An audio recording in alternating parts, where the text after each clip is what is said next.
Shalom Coolers. Shalom lagi teman-teman. Mana nih suaranya? Shalom. Shalom. Semangat awal. Ayo semuanya open mic. Shalom Coolers. Shalom semua. Shalom. Halo Kak Andres, bisa dengar suaraku kah? Bisa Kak, jelas Kak. Oke. Jadi, welcome lagi teman-teman. Wah, jangan bosan-bosan ya dengan kami berdua. Ada Andreas dan ada aku Debo. Di sini kami bakal jadi Master of Ceremony kalian lagi. Jadi, jangan ada rasa bosan di antara kalian untuk kalian ya. Kita lihat muka kalian imut-imut yang unyu-unyu, yang masih awet muda di depan sini. Ya, kita mau bakar dulu nih semangatnya teman-teman. Kita dulu. Ada ini kan kita tagline dulu. Aku yang lead, Kak Andreas yang bakal ngerespon ya. Oke, siap Kak. Cool Retreat 2020. Break the chains through Jesus. Kayak gitu ya teman-teman ya. Kita bakal mulai lagi. Semuanya open mic, yang bisa open mic. Kita sama-sama tagline-nya biar kita bakar semua semangatnya. Ayo. Cool Retreat 2020. Break the chains through Jesus. Keren banget. Lebih jaga antusias dan semangatnya. Ya, tunggu.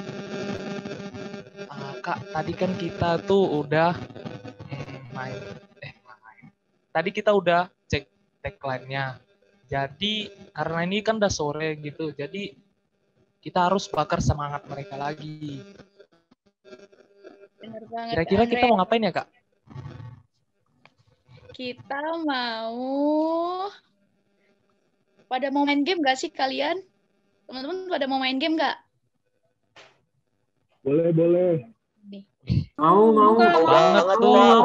banget. Mau Kak. Udah, karena kalian pada milih main game, kita denger yel-yel aja. Gimana Kak Andreas, setuju? Setuju Kak, sangat setuju dong. Ayo, oke, kita bakal denger yel-yel nih. Siap-siap kalian semua, teman-teman semua pada grup hasilnya. Silakan berunding nih. Kita bakal langsung masuk yel-yel aja kali ya.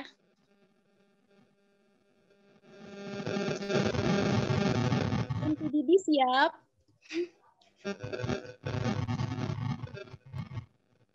Oke, sekarang kita bakal pilih jeng grup Maria. Maria cek. I'm Devanya. I'm Trixie. I'm Karen. I'm Raisa. I'm Angel. I'm Yvette. I'm Mariana. We are Wanita Bijak Tuhan. Melayani, mengasihi, dan mengampuni. Maria, Ahmad.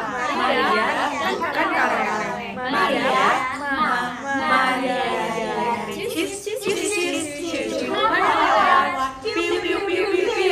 Semangat sih, haleluya.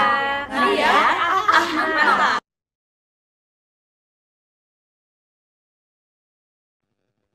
Waduh, keren-keren banget tadi tuh ya. Itu tadi dari wanita-wanitanya Tuhan, dengan baju mereka yang merah tuh, buat jatuh cinta lagi ya. Exactly. Ayo Kak Andrea, sekarang siapa lagi nih Kak? Kita buat semuanya semangat lagi. Oke, tadi kan kakak udah pilih yang wanita-wanitanya Tuhan. Sekarang aku mau pilih yang pria-prianya Tuhan. Tapi Kak, tunggu dulu dong. Aku mau milih dari hasil dari grup yang paling banyak nggak hidupin kamera nih. Aku mau cek dulu nih ya. Hasil mana sih nih? Hasil mana? Tunggu ya. Ih, pada open cam semua nih Kak. Gimana dong ini? Bingung aku milih.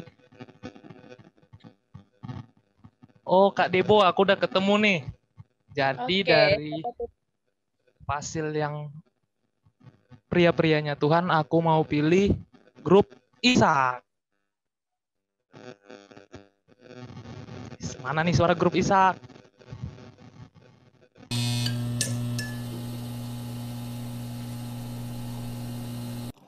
Ada kasih? Amin. Amin.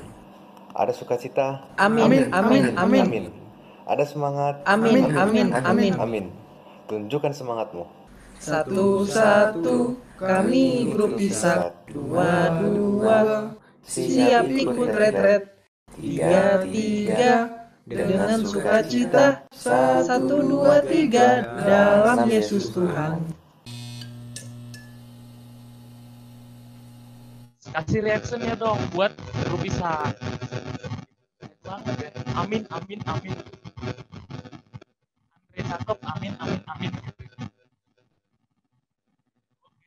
Itu kan tadi 2 yel-yel dari 2 grup pria dan wanita. Tapi itu video doang teman-teman. Tapi yang terakhir aku mau pilih. Jadi mereka mau nunjukin secara live gitu, secara langsung gitu. Ya. Jadi banget. Ayo siapa nih Kak Andrea? Jeng. Apa ya Kak? Karena aku lihat nama aku ada juga di grup itu. Berarti aku mau panggil grup Andreas. Ayo tunjukkan grup Andreas, mana diri kalian teman-teman. Andreas. Time is yours. Mana nih grup Andreas?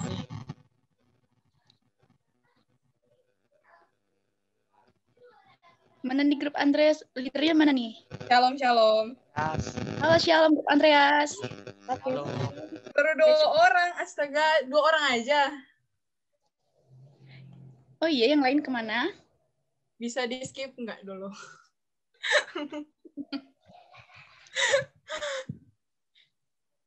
Oke. Gimana nih Kak Andreas? Atau kita pilih yang lain nih? Sepertinya sih begitu Kak. Coba ayo, Kakak ada saran nggak 1 grup lagi mereka mau nampilin? Oke, bunyikan gendangnya Kak Andreas. Akan aku pilih dari sekarang.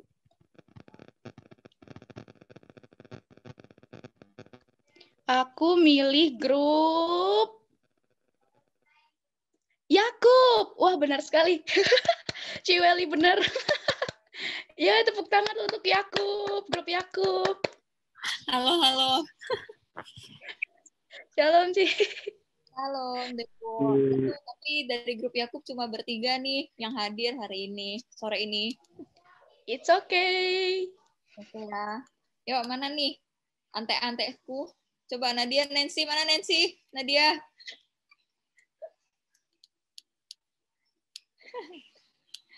Bentar ya, kita tunggu mereka nih bersuara dulu. Nat, tunjukkan pesonamu, Nat.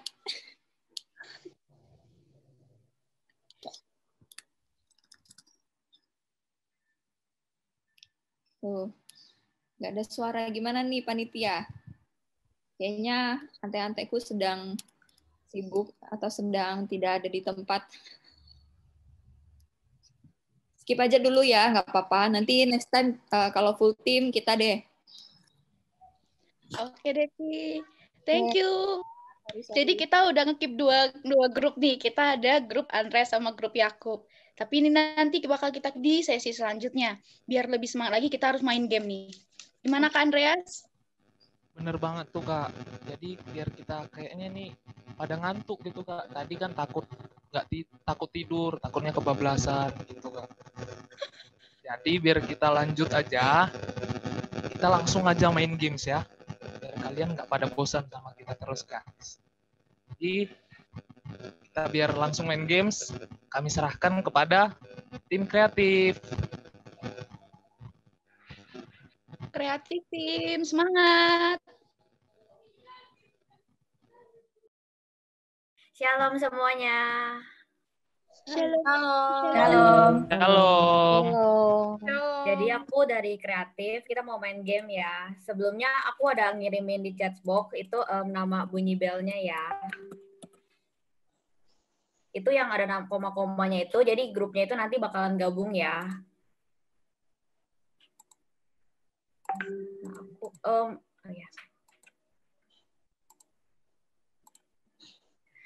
Nah, tapi sebelumnya kita dari kreatif ada 3 orang, tapi kita mau kenalin diri dulu ya.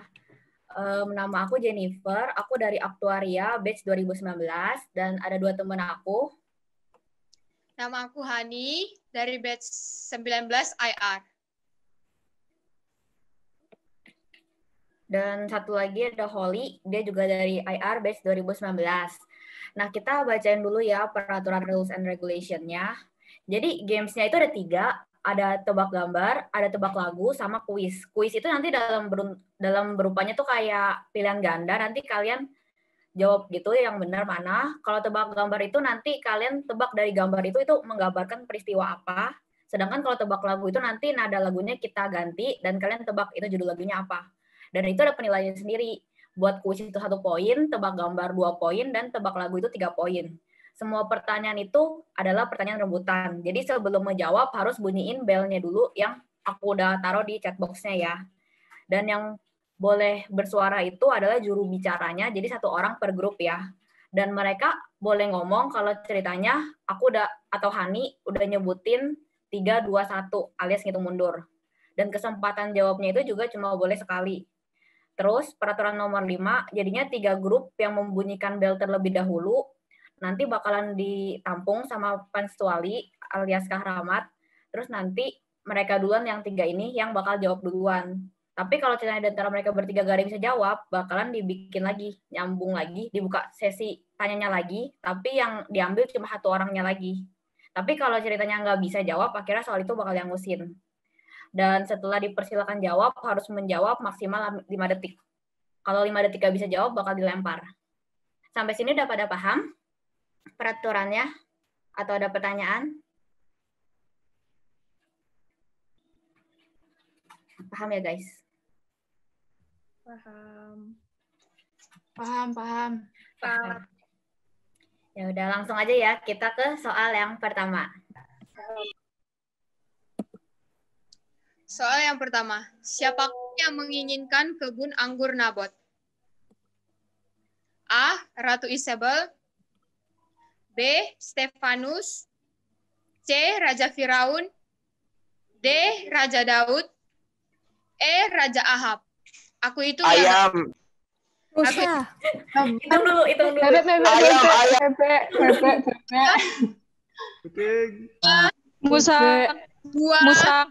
Musa.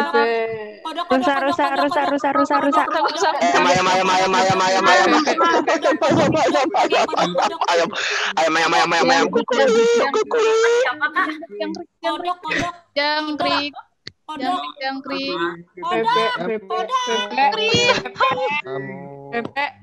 Seling, guys. Sekarang Karamat yang ngomong. Ayo, siapa Karamat?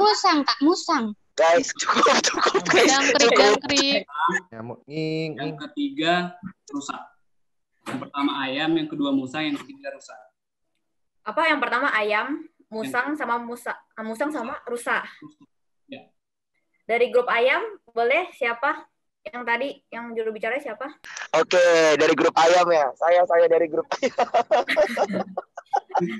Boleh, Kak. Siapa, Kak? Oke, jadi kalau menurut diskusi saya dengan grup kan kita digabung nih. Oh, 2, Raja Ahab, Raja Ahab.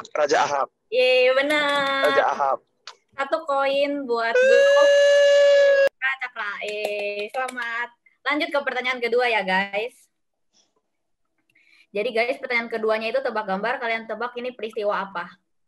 3, 2, 1. Gajah. Lebah. Daniel. Salah. Kambing. Gajah. Musang. Astaga. Kambing. Musang. Udah, guys, stop, guys. Ayo, lanjut, Kak. Gajah, yang kedua lebah, yang ketiga kambing. Kambing. Okay. Yang pertama gajah, boleh gajah?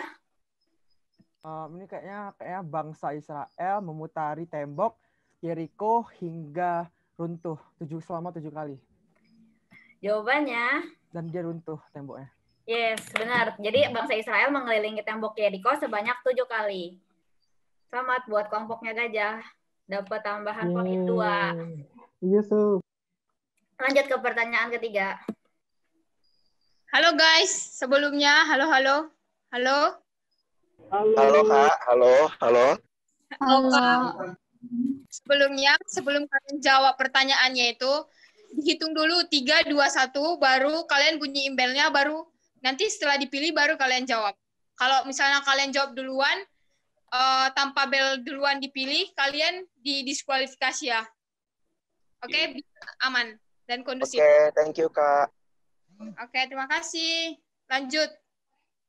Soal nomor 3. Siapakah nama hakim perempuan yang ada di Alkitab? A. Milka, B. Deborah, C. Miriam, D. Ruth, E. Hana. 3. Lebah. Nyamuk. Pisah. Jangkrik. Kuda.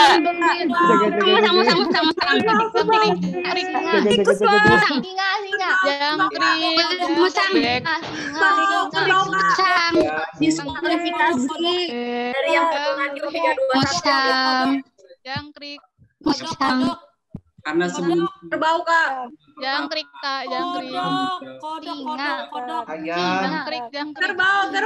Guys, Boleh nih guys. Guys, sudah boleh nih guys.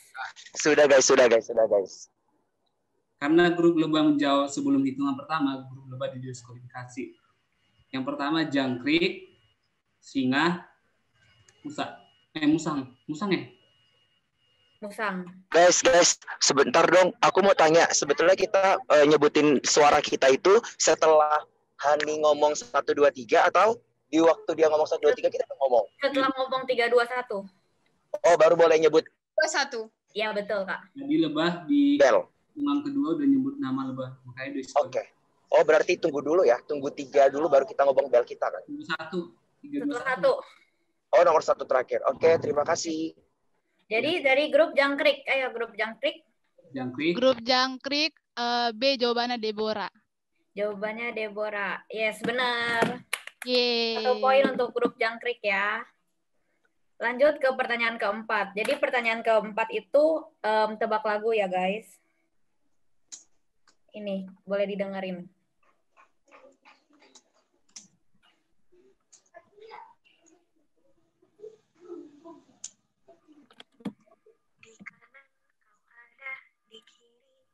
Ada di atas dan di bawah kau ada.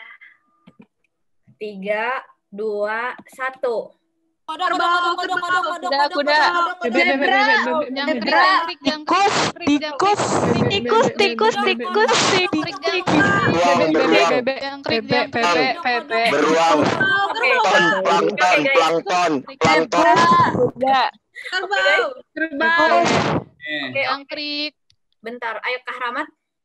Yang pertama kodok. Kedua. Yang kedua zebra. Ketiga. Jangkrik. Oke, ayo mulai dari kodok. Karena kaulah Yesusku. Penalti salah. Yang keduanya zebra. Kudaki gunung yang tinggi. Kurang tepat, salah. Yang terakhir jangkrik. Kudaki-daki. Salah juga. Berarti buka 1 kloter lagi ya. 3, 2, 1. Kerbau. Bebek. Gajah. Tikus.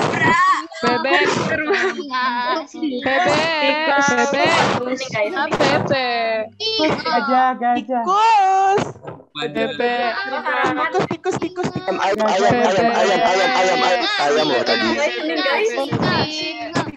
Tikus. Apa Kak Rahmat? Tikus. Apa tikus? Di suka kau ada? Salah. Angus. Jadi angus ya guys pertama. Ayam nggak sih? Gajah nggak sih? Angus ya guys. Jadi judul lagunya itu Yesus Besertaku. Lanjut ke pertanyaan selanjutnya.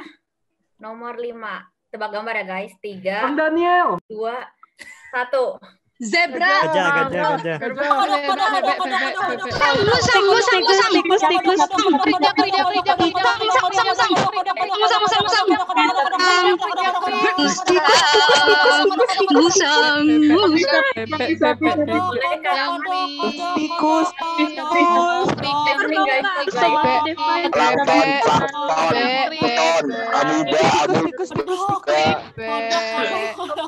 Kodok. Naga. Kodok.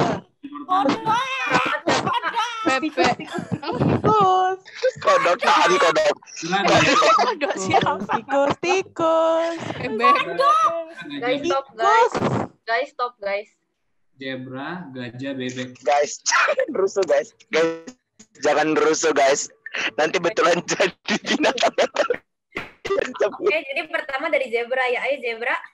Nah, Ini peristiwa Daniel di kandang singa. Kenapa bisa nebak itu Daniel? Kenapa, Kak? Kenapa bisa nebak itu Daniel? Karena ini kan ada gua singa atau Alkitab yang ada di gua singa itu cuma Daniel. Oh iya, benar. Tapi ini jawabannya karena ini Koreanya ini namanya Daniel. Oke, jadi jawabannya Daniel yang dimasukkan ke gua singa tetap hidup. Udah semua tahu. Pertanyaan ke-6. Hani, ada Hani nggak? Apa tulah yang keempat? A. Penyakit sampar pada ternak. B. Hujan es. C. Lalat pikat. D. Air menjadi darah. E. Belalang. 3, 2, Gajah. Tikus.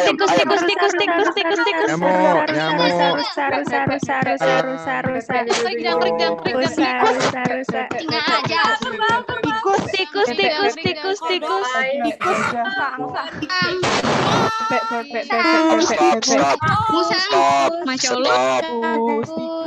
Kalau udah dibilang stop guys. Tikus. Jadi siapa Karamat? Gajah, ayam, Gajah, ayam, tikus. Oke, mulai dari gajah. Lalat pikat. Jawaban dari lalat pikat. Ya, benar. Gajah. Gajah dapat tambahan poin 1 poin ya. Selanjutnya pertanyaan nomor 7 itu tebak lagu ya, guys.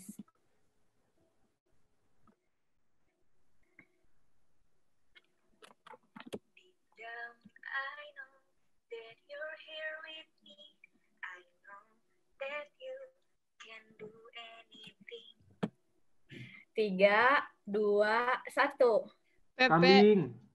Kambing embe. Paling ya guys, nggak ramai kayak tadi ya. Ayam. Zebra. Rahmat udah dapet 3 kan? Rusa. Udah tiga. Stop. Kodok. kambing, bebek, ayam. Kambing, bebek, dan lagi? Ayam. Ayam. Oke, mulai dari grup kambing. You can do anything. Tenot, salah. Bebek. Yang bebek? Nothing is impossible. Yes, benar. Judulnya Nothing is Impossible. Dapat tambah 3 poin ya. Bebek udah 3. Lanjut pertanyaan nomor 8. Tebak gambar ya guys. 3, 2, 1. Usang. Kerja.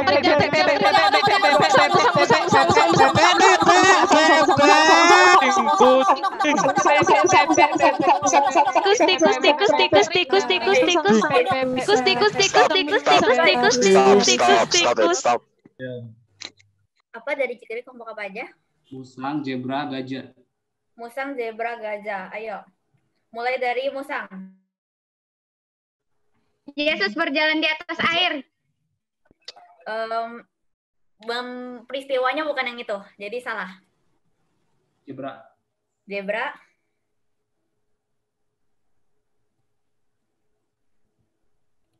Zebra 5, 4, 3, 2. Petrus berjalan di atas air.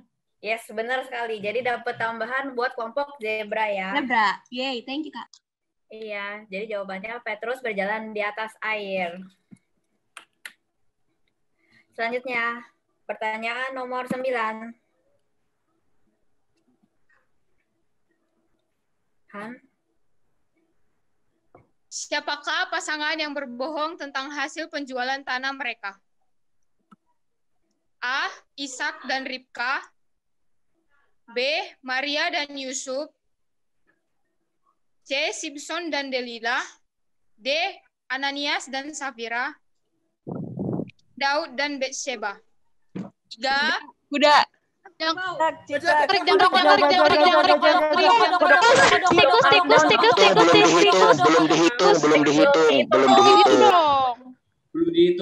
Belum dihitung berarti yang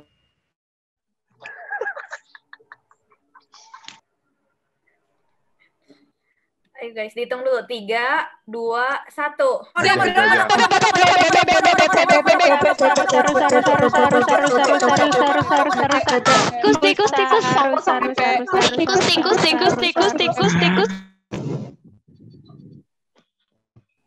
Boleh Kak Rahmat, siapa Kak? Halo Kak. Siapa yang mute? Kuda, gajah bebek. Kuda, gajah bebek. Oke, mulai dari kuda. Ananias dan Safira. Ya, Ananias dan Safira. Yes, benar sekali. Jawabannya Ananias dan Safira. Yeay. Selanjutnya pertanyaan nomor ke-10. Tebak gambar. 3, 2, 1.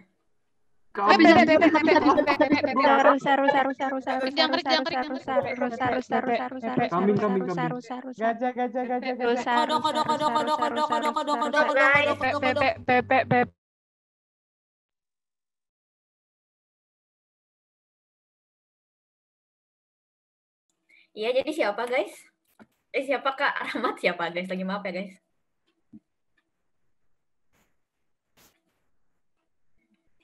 Halo? Halo Kak Rahmat. Bentar, kok di mute loh? Iya, di dulu Kak. Dia tadi ngomong rusa bebek sama rusa bebek sama kambing. Hah, kambing. Iya.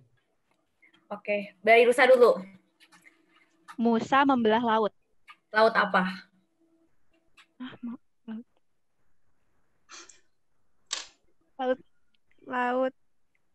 Laut merah. Lautnya bukan laut merah, guys. Yang lain ya, coba yang dari bebek. Bebek? Musa membelah laut Teberau. Yes, jawabannya Musa membelah laut Teberau ya, guys. Jadi dapat poinnya buat kelompok bebek ya. Bentar, instruksi dong. Ya. Nyebutin nama hewannya itu sekali aja ya, soalnya bingung ke belakang. Oh, nyebutnya sekali aja ya, guys. Jangan berkali-kali. Ayam gitu. Oke. Pertanyaan selanjutnya itu tebak lagu ya, guys.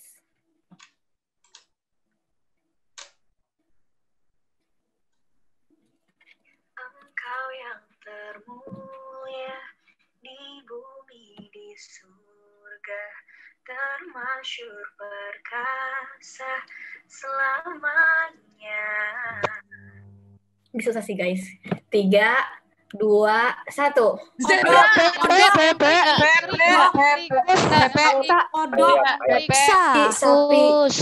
Boleh kan?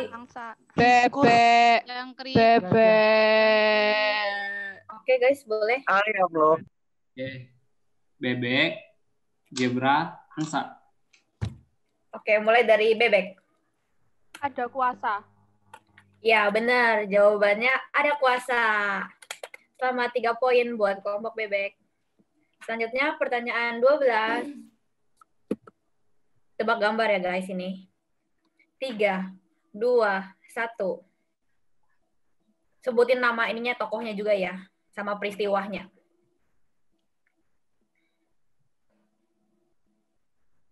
Kuda. Oh, hening ya guys. Kuda. Musang. Kuda. Kodok. Selesai guys. Gajah. Pepe. Kuda, musang, kerbau. Kuda, musang, kerbau. Dimulai dari kuda. Kedengeran ya? Udah? Halo. Iya. Halo? Suaraku kedengeran nggak? Kedengeran. Oh, ini waktu ya aku meminta kesulungan sama Esau dengan menukarnya dengan sebuah sop kacang. Apa yang ditukar dengan sup kacang? Kesulungan. Iya, benar. Ini jadi waktu Esau menukar hak kesulungannya dengan sup kacang merah ya, guys. Jadi kalau ceritanya yang bingung, ini tuh ham jadi hak, terus ini selang jadi sulung gitu, guys. Oke, guys, jadi soalnya udah sampai di sini. Jadi sekarang partner aku Holly bakalan baca pemenang untuk games kali ini. Oke? Holly, halo Holly. Tes. Suaraku kedengeran nggak semuanya? Kedengeran. Oke, sebelumnya aku mau konfirmasi dulu nih. Yang grup bebek, grup root ya? Ya. Oke, teman-teman semua. Jadi yang menang games kita pada kali ini dari Fasil Root dengan poin 8. Kenapa 8? Karena grup root tadi banyak menjawab di soal menebak gambar dan ada dua soal menebak lagu dan 1 soal menebak gambar. Wih. Congratulations grup root. Selamat buat grup root. Selamat grup root. Jadi itu games dari kreatif, semoga seru dan sekarang nanti kreatif mau ngasih lagi ke PR. Silakan PR. Wah, thank you kreatif. Kak Andreas, di manakah dirimu, Kak? Wah, mana nih partnerku yang paling ganteng? Kak Andreas, ku sayangku, cintaku. Oh, mau nggak ada. Oke, thank you buat kreatif. Wah, seru banget. Akhirnya kita bisa semangat lagi. Udah kebakar lah ya. Jadi kita udah siap untuk melanjutkan ibadah kita. Jadi untuk ibadah kita kali ini, kita bakal berdoa seperti biasa untuk mengawalinya. Dan akan dipimpin langsung oleh Kak Uli. Kak Uli Deborah, dipersilakan. Ya, semuanya, mari kita siapkan hati kita untuk memulai sesi kita yang ketiga. Mari kita semua tutup mata. Tuhan Yesus, terima kasih Tuhan untuk setiap anugerah yang Kau berikan Bapa. Terima kasih Tuhan kalau kami boleh berkumpul kembali Tuhan, semua karena anugerah-Mu Tuhan. Terima kasih Yesus. Kami juga bersyukur untuk games yang boleh kami laksanakan tadi Tuhan. Kiranya Tuhan berkati Bapa. Terima kasih Yesus untuk setiap panitia yang telah bekerja Bapak. Terima kasih Yesus. Kami juga mau memulai sesi kami Tuhan. Kiranya Tuhan berbicara Tuhan melalui sesi ini Tuhan. Biarlah kami boleh menjadi anak yang tetap takutan Engkau ya Tuhan. Dan melayakkan kami Tuhan untuk mengikuti sesi ini Tuhan. Dari awal, pertengahan, hingga akhirnya Tuhan. Kiranya Tuhan yang tuntun kami Tuhan. Berikan kami hati untuk mau dengar-dengaran dan duduk tenang di kaki-Mu Tuhan. Dan melayakkan kami Tuhan untuk memuji-Mu Tuhan. Dan menyembah-Mu Yesus. Terima kasih Tuhan. Terpujilah Engkau Tuhan. Berkat juga Tuhan setiap preacher yang akan menyampaikan firman-Mu Tuhan. Biar setiap apa yang keluar dari lidah dan mulutnya Engkau yang berkati Bapa. Dan semuanya berasal daripada-Mu Tuhan. Terima kasih Yesus. Terpujilah Engkau Tuhan. Hanya di dalam nama Tuhan Yesus Kristus kami berdoa dan mengucap syukur. Haleluya. Amin.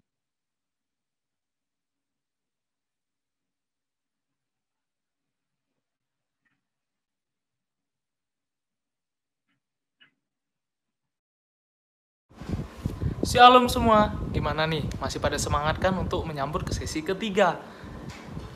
Tentunya semangat dong. Dan kalian jangan pada ngantuk ya. Oke, tanpa berlama lagi kita akan sambut sesi ketiga. Kita angkat pujian buat Tuhan, Kaulah kuatku. Kita sama-sama nyanyi ya.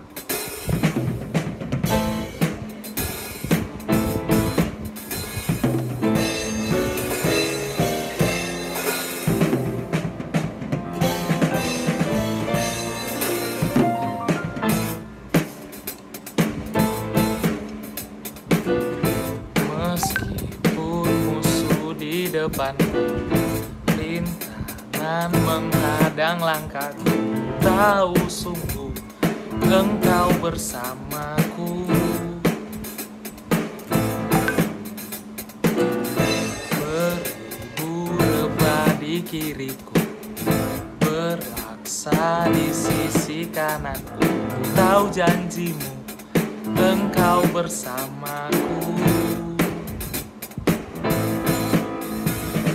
Takkan pernah goyah keyakinanku pada dirimu, Yesus Tuhanku. Tiada yang seperti dirimu. Kaulah kuatku, kebanggaanku, gunung batu dan keselamatanku. Kuat tanganmu, perlindunganku. Kaulah Allah, sumber kemenanganku.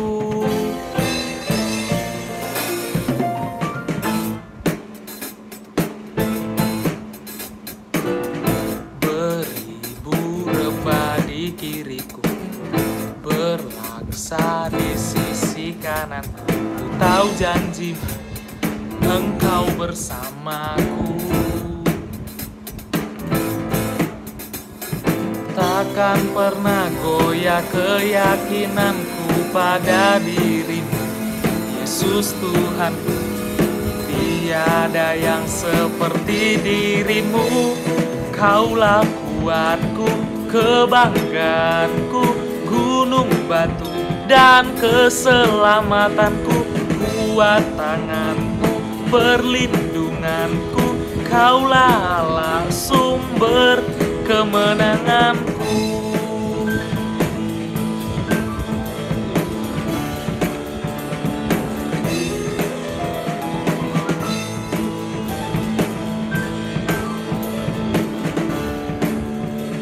Sama-sama kita nyatakan, takkan pernah goyah keyakinanku pada dirimu, Yesus Tuhanku.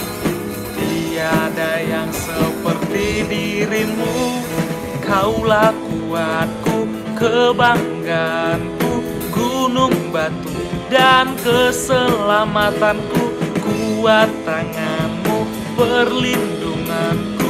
Kaulah Allah, sumber kemenangan. Kaulah kuatku, kebanggaanku, gunung batu dan keselamatanku. Kuat tanganmu, perlindunganku.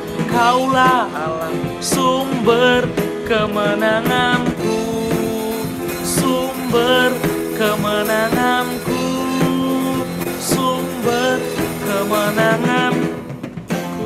Sumber kemenangan kita ialah Tuhan Yesus Kristus. Beri kemuliaan bagi Tuhan. Haleluya.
You are way miracle worker, promise keeper, like in the dark days, my God, that is who you are.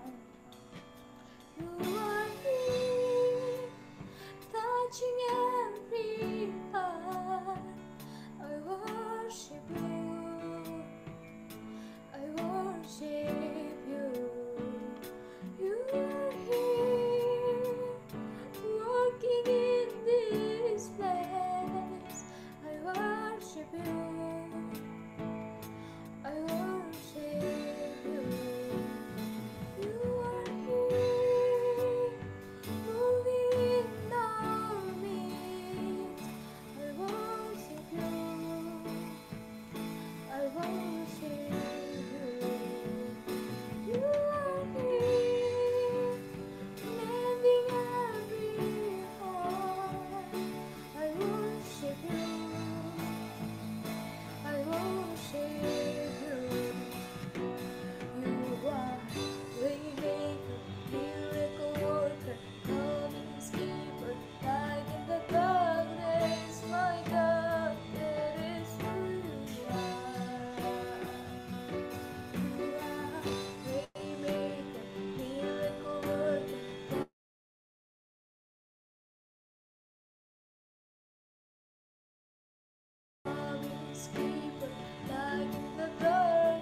eres tú.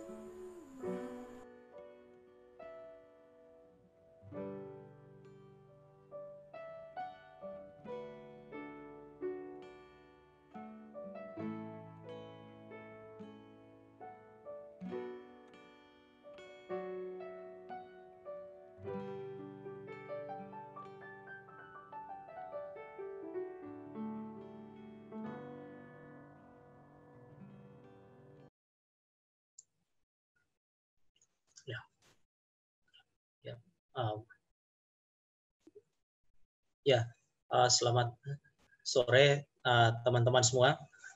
Shalom juga untuk teman-teman untuk pertemuan sore hari ini. Saya bersyukur ada satu kesempatan untuk boleh melayani saudara yang ada di Presiden University. Saya kira beberapa waktu yang lalu saya baca teman-teman biasa dipanggil coolers gitu ya. Itu sebuah panggilan yang saya kira bukan cuma keren, berharap itu juga kemudian itu menjadi sebuah gambaran yang mendefinisikan siapa kita juga di hadapan Tuhan. Teman-teman, tema yang diberikan kepada saya hari ini adalah The Cornerstone.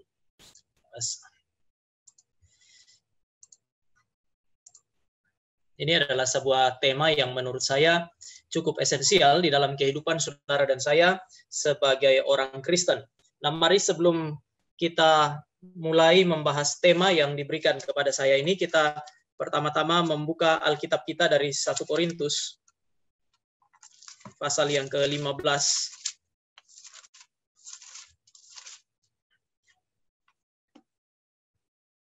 Saya akan membaca beberapa ayat bagi saudara mulai dari ayat yang ke-56. Sengat maut ialah dosa dan kuasa dosa ialah hukum Taurat. Tetapi syukur kepada Allah yang telah memberikan kepada kita kemenangan oleh Yesus Kristus, Tuhan kita. Karena itu, saudara-saudaraku yang kekasih, berdirilah teguh, jangan goyah, dan giatlah selalu dalam pekerjaan Tuhan. Sebab kamu tahu bahwa dalam persekutuan dengan Tuhan, jeripayamu tidak sia-sia. Saudara perlu garis bawahi ayat 58. Karena itu, saudara-saudara yang kekasih, berdirilah teguh, jangan goyah, giatlah selalu dalam pekerjaan Tuhan. Ayat 58a itu tidak bisa berjalan jika saudara dan saya tidak punya fondasi yang cukup kokoh. Fondasi yang cukup kuat untuk kemudian berdiri dan berjuang di dalam kehidupan saudara dan saya. Nah, sebelum kita membahas lebih jauh mengenai tema kita hari ini, mari kita bersama-sama menghadap Tuhan di dalam doa. Kita berdoa. Bapa di sorga, kami bersyukur kepadamu untuk sore hari ini, waktu yang Engkau berikan kepada kami, kesempatan yang Engkau berikan kepada kami, supaya kami boleh belajar kebenaran firman Tuhan. Kiranya melalui firman yang kami baca dan kami renungkan, Tuhan memperlengkapi kami, sehingga melaluinya kami tidak hanya diperlengkapi untuk kemudian memahami kebenaran firman Allah, tetapi kebenaran firman Allah inilah yang justru memperlengkapi kami setelah kami memahaminya, memberikan kepada kami fondasi untuk berdiri teguh di dalam situasi tersulit dalam kehidupan kami. Ini doa dan permohonan kami di dalam nama Tuhan Yesus kami berdoa dan kami menyambut kebenaran firman Tuhan. Amin. Ya, sekali lagi tema yang diberikan kepada saya untuk dibahas di dalam retreat ini adalah The Cornerstone, atau kita seringkali lebih familiar dengan istilah batu penjuru. Saya akan mengajak kita untuk melihat terlebih dahulu definisi, baru kemudian saudara dan saya mengarahkan itu ke dalam pembahasan termasuk di dalam kehidupan saudara dan saya. Istilah batu penjuru sebenarnya mengacu kepada dua hal. Sekali lagi, istilah batu penjuru di dalam Alkitab mengacu kepada dua hal. Pertama, batu penjuru adalah batu yang berperan sebagai fondasi. Jadi ini tidak hanya berarti satu batu saja, saudara. Batu penjuru itu tidak mengacu kepada satu batu sebenarnya pada zaman dulu, tetapi paling tidak sekumpulan batu yang dikumpulkan menjadi satu untuk apa? Untuk menjadi fondasi dari sebuah bangunan. Yang kedua, batu penjuru itu adalah batu pertama yang menentukan struktur seluruh bangunan. Artinya dari batu ini kemudian kita bisa mengarahkan, dia menjadi patokan yang menolong orang-orang pada masa itu yang sementara membangun rumah misalnya atau membangun sebuah bangunan, mengarahkan bangunan itu. Jadi dia selalu menjadi patokan. Dialah yang menjadi penentu dari segala sesuatu. Nah, di dalam Alkitab, saudara boleh buka Alkitab secara khusus dalam Perjanjian Baru, istilah batu penjuru itu berkaitan erat dengan Kristus, pribadi Kristus dan karyanya. Kristus adalah batu penjuru. Saudara bisa lihat misalnya di dalam Efesus pasal 2 ayat yang ke-20, di situ dikatakan bahwa gereja berdiri, nanti kita akan singgung sedikit ayat itu. Gereja berdiri di atas para nabi dan para rasul dan para nabi, bicara mengenai tulisan-tulisan mereka, ajaran-ajaran mereka. Dan Kristus adalah batu penjuru. Sehingga istilah batu penjuru itu saudara dan saya tidak bisa lepaskan dari Kristus. Dengan demikian, kalau saudara dan saya mau melihat di dalam prinsip iman kita, Yesus Kristus disebut sebagai batu penjuru, berarti Yesus Kristus adalah fondasi utama kehidupan Kristen. Sekali lagi, Yesus Kristus adalah fondasi utama kehidupan Kristen. Dan Yesus Kristus adalah penentu bentuk dan arah daripada bangunan bait Allah sejati. Paulus bilang kepada saudara dan saya bahwa tubuh kita atau hidup kita adalah bait Allah. Nah, supaya hidup kita itu berbentuk sesuai dengan yang seharusnya menjadi bait Allah sebagaimana yang dimaksud oleh Allah, maka saudara dan saya mau tidak mau harus menjadikan Kristus sebagai patokan, sebagai penentu arah hidup saudara dan saya. Sehingga Kristus menjadi batu penjuru, berarti Kristus menjadi fondasi hidup kita. Kristus menjadi batu penjuru, berarti Kristus menjadi arah hidup kita. Saudara dan saya mengarah kepada Kristus, itu satu. Yang kedua, Kristus mengarahkan kehidupan saudara dan saya. Nah, dengan demikian saya mau sampaikan beberapa hal sebagai implikasi daripada khotbah ini di awal. Di luar Kristus tidak pernah ada kehidupan. Sekali lagi, di luar Kristus tidak pernah ada kehidupan. Saya catat di situ Yohanes 1 ayat 4, di dalam Dia ada hidup. 5 ayat 24 juga menegaskan di dalam Kristus ada hidup. Kalau saudara baca pengajaran Yesus mengenai Dia sebagai gembala yang agung, Dia bilang Dia memberi nyawanya bagi domba-dombanya supaya mereka memiliki hidup. Artinya saudara dan saya tidak bisa menjadi orang-orang yang hidup di luar Kristus secara spiritual.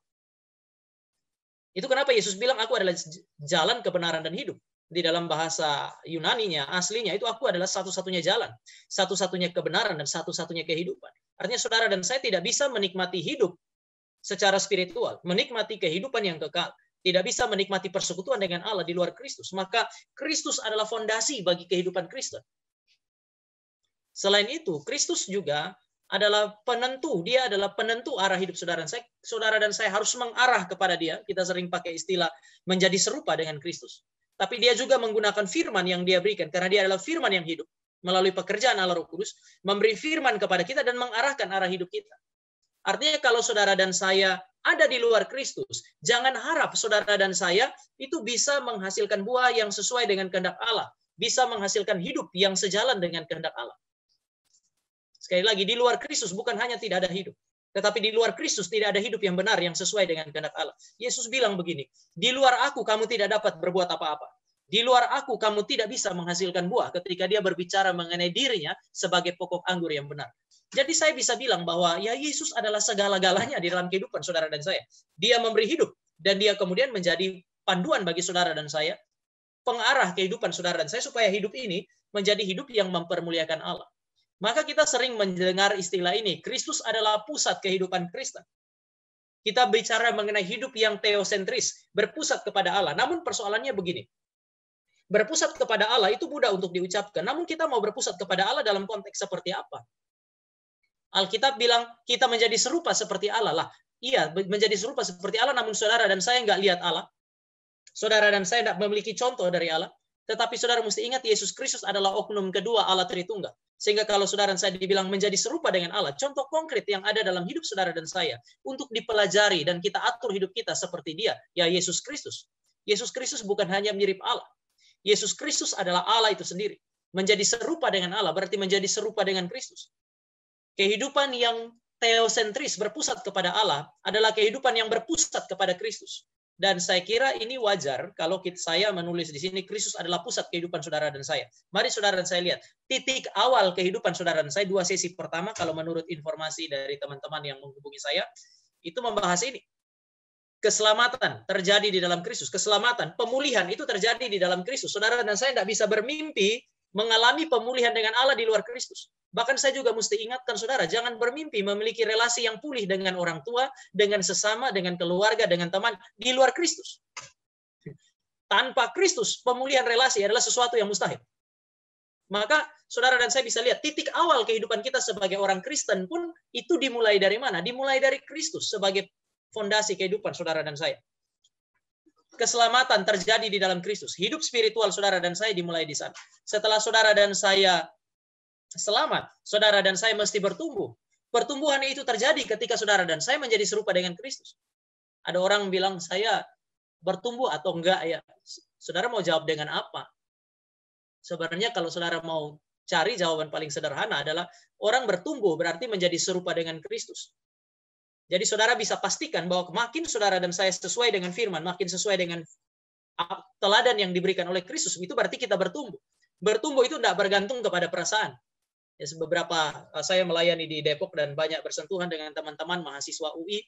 Mereka kadang-kadang waktu sharing dengan saya, Pak, apakah saya bertumbuh atau enggak? Saya tanya, apa alat ukur kamu bertumbuh atau enggak? Entah, Pak ya. Tapi saya merasa kehidupan rohani saya kering.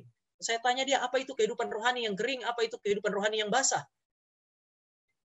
Kalau kamu tidak bisa membedakan kering dan basah, maka jangan jadikan kering dan basah sebagai ukuran pertumbuhan rohani. Tetapi ukuran pertumbuhan rohani itu jelas sesuai dengan firman Tuhan, yaitu kita makin lama makin serupa dengan Kristus. Kalau saudara mengalami ini, kehidupan yang dibentuk makin lama makin serupa dengan Kristus yang saudara kenal berdasarkan firman Tuhan, saudara punya kepastian bahwa saudara sementara bertumbuh, entah itu kita punya kepastian bahwa kita bertumbuh, entah itu perasaan kita senang, perasaan kita damai, atau perasaan kita ini sementara berduka cita, bergumul, tidak ada damai di dalam hati oleh karena banyak aniaya. Tapi kalau saudara dan saya serupa dengan Kristus, ya saudara bisa yakin bahwa saudara sementara bertumbuh. Maka saudara bisa lihat, Kristus adalah pusat kehidupan kita.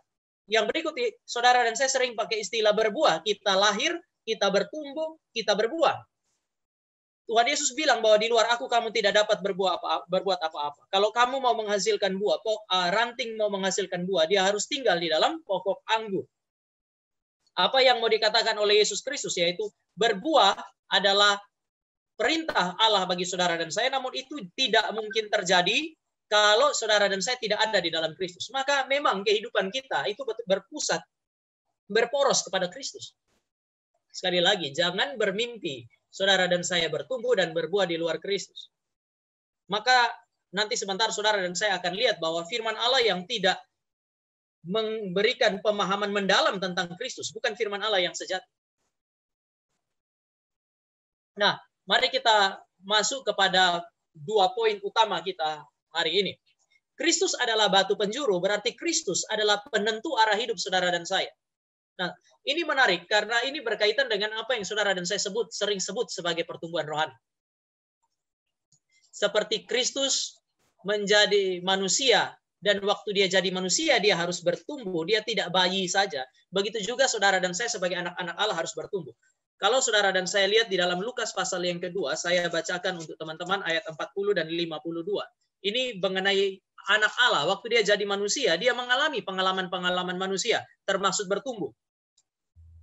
Anak itu bertambah besar, menjadi kuat, penuh hikmat, dan kasih karunia Allah ada padanya. Ayat 52. Dan Yesus makin bertambah besar dan bertambah hikmatnya, dan besarnya, dan makin dikasihi Allah, dan dikasihi oleh Allah dan manusia. Saudara lihat waktu Yesus yang adalah Allah jadi manusia, dia mengalami sebuah proses yang harus dialami oleh manusia. Yaitu, waktu dia jadi anak manusia, dia harus bertumbuh menjadi dewasa. Nah, kalau saudara dan saya menjadi anak-anak Allah, maka saudara dan saya juga harus mengalami pengalaman anak Allah. Sekali lagi, kita harus mengalami pengalaman untuk bertumbuh makin lama, makin serupa dengan anak Allah itu. Nah, menarik istilah bertumbuh dan bertambah yang dipakai oleh Lukas. Lukas adalah seorang dokter. Maka dia menggunakan istilah yang umum untuk orang-orang di dalam kedokteran zaman itu. Dan istilah bertumbuh dan bertambah sebenarnya istilah yang dipakai untuk menjelaskan perkembangan fisik, tetapi istilah itu dipakai juga di dalam militer dan juga di dalam pelayaran. Bertumbuh dan bertambah itu mengacu kepada pengertian ini, berproses menuju ke satu tujuan. Di dalam militer, tentara bergerak menuju kepada satu tujuan. Di dalam pelayaran, sebuah kapal itu berlayar menuju ke satu tujuan. Lalu kemudian proses itu adalah sebuah proses yang sulit karena dia bergerak menuju kepada satu tujuan dengan menyingkirkan penghalang. Tentara harus berperang untuk mencapai tujuannya. Kapal layar pada masa itu harus melewati angin dan badai untuk mencapai tujuannya. Maka saudara dan saya bisa belajar 2 hal dari hal ini. Pertama, saudara dan saya harus menentukan terlebih dahulu arah hidup saudara dan saya. Sekali lagi, saudara dan saya harus terlebih dahulu menentukan arah hidup saudara dan saya. Dan saya bold di situ, tujuan dan arah kehidupan Kristen itu mempermuliakan Allah dengan menjadi serupa dengan Kristus. Segala sesuatu adalah dari Dia, oleh Dia, untuk Dia. Bagi Dialah kemuliaan sampai selama-lamanya. Artinya segala sesuatu, tidak ada yang terkecuali. Di dalam hidup saudara dan saya sebagai seorang hamba Tuhan, sebagai seorang mahasiswa, sebagai seorang anak, sebagai apapun, seluruh dimensi hidup saudara dan saya itu bisa ada karena Allah mengizinkan ada. Sekali lagi, seluruh dimensi hidup kita ada, itu karena Allah mengizinkan dia ada. Dan kalau Allah mengizinkan seluruh dimensi hidup kita ada, eksistensi kita, eksistensi seluruh dimensi hidup kita, segala sesuatu yang terhubung dengan kita, itu dari Allah, oleh Allah, dan untuk Allah. Maka Paulus bilang bagi dia, bagi Allah lah kemuliaan sampai selama-lamanya. Artinya teman-teman dan saya kalau mau kuliah, ya saudara berjuanglah supaya kuliah itu mempermuliakan Allah. Kalau saudara menjadi seorang anak hari ini, jadilah seorang anak yang bukan hanya menyenangkan orang tua, tetapi mempermuliakan Allah. Kalau saudara adalah seorang pelayan di gereja, pelayanan itu adalah pelayanan yang menyenangkan Allah, tetapi atau memuliakan Allah, tetapi standar utama memuliakan Allah adalah keserupaan dengan Kristus. Yesus Kristus berkali-kali bilang, mari kita mempermuliakan Allah. Kemudian dia bilang, mari kita melakukan semua ini supaya tergenapilah apa yang tertulis dan seterusnya. Tetapi saudara dan saya punya tujuan dan arah hidup adalah mempermuliakan Allah. Dan saudara tidak mungkin bisa mempermuliakan Allah kalau saudara tidak menjadi serupa dengan Kristus. Itu mustahil. Itu kenapa? Di situ dikatakan dia adalah batu penjuru. Dia adalah penentu saudara dan saya mengarah kemana. Kita harus mengarah ke dia, lalu dia kemudian mengarahkan kita menuju pada tujuan-tujuan yang dia mau. Maka sekali lagi, terkait dengan poin A itu, jangan pernah bermimpi bisa mempermuliakan Allah kalau saudara dan saya tidak menjadi serupa dengan Kristus. Itu berarti saudara dan saya tidak mungkin mempermuliakan Allah dengan melawan hal-hal yang dicintai oleh Kristus. Saudara tidak bisa mempermuliakan Allah dengan melawan hal-hal yang diperintahkan oleh Kristus. Waktu melayani beberapa mahasiswa, kemudian saya sering tanya pertanyaan ini. Kelihatannya konyol, tetapi menurut saya penting. Sebagai mahasiswa, mana yang mempermuliakan Allah? Mendapat A, atau mendapat nilai A, atau mendapat nilai B? Biasanya mereka akan langsung bilang dapat A. Lalu saya bilang, kalau kamu dapat A dengan nyontek, apakah itu mempermuliakan Allah? Tidak. Oke, kalau begitu, kalau kamu tidak nyontek, dapat B, apakah kamu mempermuliakan Allah? Biasanya mereka diam. Lalu saya bilang, kalau dapat A tapi nyontek tidak mempermuliakan Allah. Dapat A tidak nyontek mempermuliakan Allah. Betul, mereka akan bilang betul. Lalu saya bilang begini, tapi kamu dapat B tapi tidak nyontek mempermuliakan Allah. Mereka ragu. Saudara, kalau saudara dapat B dengan kapasitas akal yang Tuhan kasih memang untuk dapat B, ya sudah. Artinya kalau Tuhan kasih kapasitas akal dapat B, Anda dapat B, Anda maksimal. Lalu Anda tinggal kembangkan menjadi amin dan A. Tetapi kalau Tuhan kasih kapasitas A, lalu saudara itu mendapatkan nilai B, saudara tidak mempermuliakan Allah.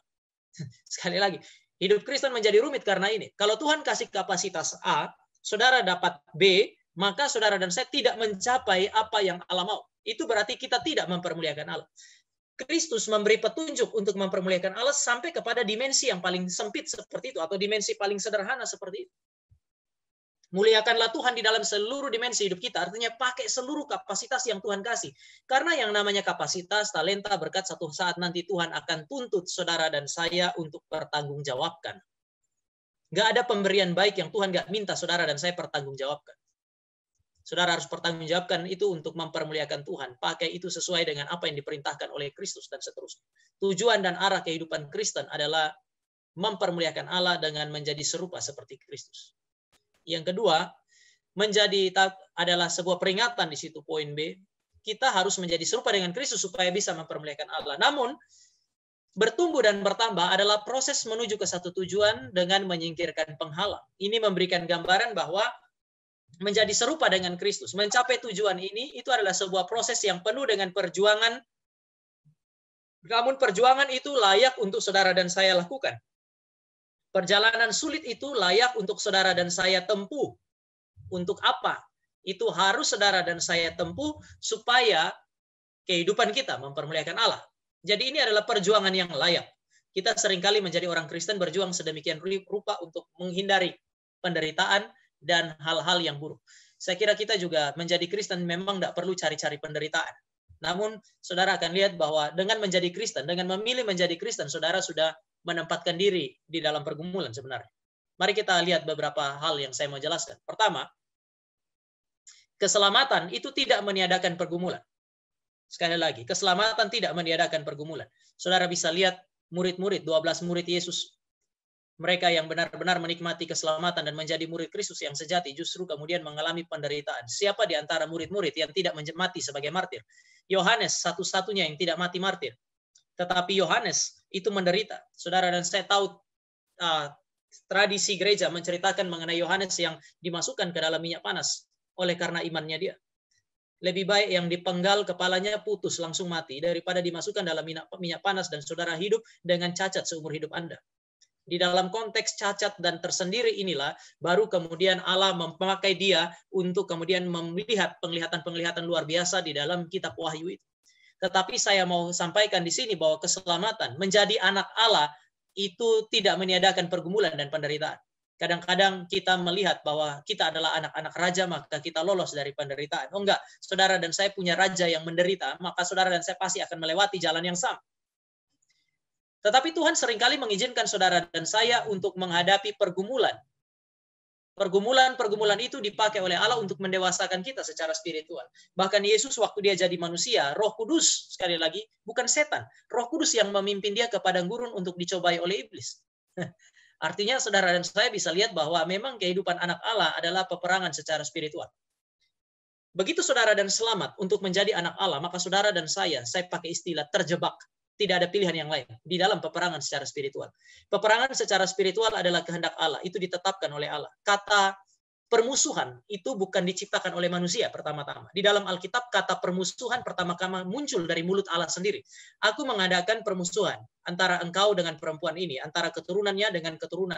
Jadi saudara bisa lihat permusuhan dan peperangan itu bukan ditetapkan pertama-tama oleh manusia, tetapi pertama kali ditetapkan oleh Allah. Oleh sebab itu menjadi anak-anak Allah, saudara dan saya tidak punya pilihan lain kecuali saudara dan saya masuk ke dalam peperangan secara spiritual. Dan peperangan secara spiritual ini adalah cara yang dipakai oleh Allah untuk mendewasakan kita. Saya tidak bilang bahwa setelah ini saudara cari-cari penderitaan. Saudara pergi ke tempat ibadah orang lain, saudara coret-coret, saudara gambar salib, lalu saudara cari masalah di sana. Jangan, bukan itu. Cukup saudara jadi anak Allah saja, menjalani prinsip-prinsip kerajaan Allah saja, dan saya yakin saudara akan menghidupi apa yang disebut sebagai pergumulan konkret itu. Mari kita lihat ini. Tuhan Yesus bilang, barang siapa mau mengikut aku, dia harus menyangkal diri dan memikul salib. Saya mau ajak saudara, tidak bisa banyak. Tetapi saya mau ajak saudara untuk lihat apa yang petunjuk yang diberikan oleh Yesus. Pertama, menyangkal diri. Dari kata Yunani aparneomai. Saudara, Yesus tidak pakai kata amnesia. Ada dua kata untuk lupa sebenarnya. Itu adalah pertama adalah kata amnesia. Itu berarti lupa. Kalau aparneomai lebih mengacu kepada menyangkal. Saya kira Yesus tidak bilang saudara dan saya harus melupakan diri kita. Kalau lupa ya hari ini misalnya ada yang bernama Andreas, ada yang bernama Yusuf, kemudian saya berjumpa dengan orang itu. Ya, hari ini dia bernama Andreas, hari ini dia nama Yusuf. Kalau saudara lupa harus mengalami yang namanya amnesia, besok waktu kita ketemu saya bilang halo Andreas, halo Yusuf. Saudara bilang sorry saya bukan Andreas, saya bukan Yusuf. Saya hari ini Yohanes. Loh kenapa? Karena saya harus belajar melupakan diri saya. Tetapi Yesus tidak bilang begitu. Yesus bilang aparneomai. Aparneomai itu apa? Aparneomai berarti mengambil jarak dari diri sendiri. Sekali lagi, mengambil jarak dari diri sendiri. Ini sulit. Waktu saya tadi ngomong mengenai peperangan rohani, saudara. Peperangan rohani yang paling sulit bagi saudara dan saya sebagai anak-anak Allah, itu bukan melawan iblis dan kemudian melawan iblis dan kemudian melawan orang di luar sana. Yesus sudah mengalahkan iblis. Sehingga mudah bagi saudara dan saya untuk kemudian menaklukkan iblis itu. Saudara dan saya, kalau ada orang kerasukan, saudara punya kuasa untuk mengusir setan. Alkitab bilang roh yang ada dalam kita lebih besar daripada roh yang ada di dalam dunia. Tetapi hal tersulit yang saudara dan saya hadapi adalah berperang melawan dosa di dalam diri kita sendiri. Maka Yesus bilang menyangkal diri itu bukan berarti saudara dan saya mengabaikan diri kita sendiri. Yang Tuhan Yesus maksudkan adalah saya pakai istilah mengambil jarak dari diri kita. Kita belajar untuk mengekang hasrat berdosa kita. Musuh terbesar kita adalah diri kita ketika hati kita menginginkan hal-hal yang tidak sesuai dengan kehendak Allah. Ini yang Yesus bilang, mesti kamu sangkali. Kamu harus menolak keinginan diri, hasrat diri yang berdosa. Ini melibatkan sebuah perjuangan yang sulit untuk apa? Untuk membatasi diri kita. Saudara di sini bisa mengerti sekarang Tuhan Yesus waktu ngomong dengan Petrus, waktu kamu muda, kamu ikat pinggangmu dan kamu pergi kemana saja kamu inginkan. Tetapi kalau kamu sudah tua, orang akan ikat tanganmu dan membawa kamu ke tempat yang tidak kamu inginkan. Salah satu konsekuensi daripada saudara dan saya mengikuti Yesus adalah saudara dan saya kehilangan kebebasan. Saudara dan saya harus menyerahkan kebebasan kepada Allah. Saya tidak bilang bahwa saudara dan saya menjadi orang yang tidak punya kebebasan. Enggak. Saya tidak bilang itu. Yang saya bilang adalah serahkanlah kebebasan Anda sebagai orang muda kepada Tuhan. Tanpa itu, Anda tidak mungkin bisa menjadi serupa dengan Kristus. Kristus adalah anak Allah. Pribadi yang otoritasnya mutlak dan tidak terbatas. Tetapi dia membatasi dirinya sesuai dengan kehendak Bapa. Saudara dan saya harus belajar untuk membatasi diri kita. Membatasi kebebasan kita. Menyerahkan kebebasan kita. Kekuatan kita sebagai orang muda. Seluruh kapasitas kita sebagai orang muda kepada siapa? Kepada Allah. Bukan kehilangan kebebasan, tetapi menyerahkan kebebasan. Ini konsekuensi pilihan. Kalau saudara dan saya tidak mau menyerahkan kebebasan kita kepada Tuhan, jangan jadi orang Kristen. Tuhan tidak rugi ketika saudara dan saya memutuskan untuk menjadi ateis dan menjadi bukan Kristen. Sekali lagi, Allah tidak berhenti jadi Allah hanya karena kita mengatakan saya tidak mau jadi Kristen. Saya pernah melayani mahasiswa dan kemudian ada yang bilang, Pak, kalau jadi Kristen sulit, saya akan memutuskan menjadi bukan Kristen. Saya layani dia sampai kepada kira-kira sudah 6-7 pertemuan, kemudian dia bilang, saya akan putuskan menjadi Kristen. Saya bilang, silakan. Karena Yesus sendiri bilang, barang siapa mau. Yesus nggak pernah paksa orang jadi Kristen. Kenapa? Dia tidak paksa karena kalau saudara dan saya terima dia, nggak ada yang bertambah pada dia. Kalau saudara dan saya tolak dia, juga nggak ada yang berkurang pada dia. Justru kalau saudara dan saya terima dia, saudara dan saya mulia, saudara dan saya menolak dia, saudara dan saya binasa. Maka kepentingan menerima dia itu kita, bukan dia yang merasa bukan untuk kepentingan dia, saudara dan saya menerima dia. Tapi kalau saudara dan saya mau, maka saudara dan saya mesti membatasi diri. Begini, itu gambarannya itu seperti ini. Kalau saudara masih pacaran ya, atau ya pacaran lah gitu. Kalau seorang laki-laki punya sahabat 5 perempuan, lalu kemudian dia memilih salah satunya sebagai pacarnya, lalu kemudian menikah dengan perempuan itu. Sejak hari itu, pada saat dia pacaran, dia bebas untuk memilih pacaran dengan siapa. Katakanlah ini adalah seorang laki-laki yang beruntung, saya pakai katakanlah. Dan dia punya kemungkinan untuk diterima oleh 5-5-nya. Wanita itu semuanya punya kemungkinan untuk menerima dia. Lalu dia datang kepada salah satu, dia mengatakan, aku cinta padamu. Lalu perempuan itu mau menerima cintanya dia. Dia bebas untuk memilih 1 di antara 5. Tetapi begitu dia sudah menjatuhkan pilihan pada 1 di antara 5 itu, dia tidak bisa lagi berelasi dengan yang lain, sama seperti dia berelasi dengan yang satu ini. Pilihan bebasnya dia selalu punya konsekuensi. Saudara dan saya punya kebebasan. Pilihan saudara dan saya ikut Kristus selalu punya konsekuensi. Di mana saudara tidak bisa tentukan konsekuensi itu. Allah yang menentukan. Kalau saya naik ke gedung gereja saya, lantai 2, lalu saya loncat, saya bebas. Tidak ada yang bisa larang saya. Saya sendiri kok, saya naik ke atas, saya loncat. Namun saya tidak bisa tentukan konsekuensinya. Yang patah tangan, kaki, atau leher, itu saya tidak bisa tentukan. Ketika saudara memilih untuk mengikut Kristus, saudara bebas. Saudara boleh ikut, saudara boleh enggak.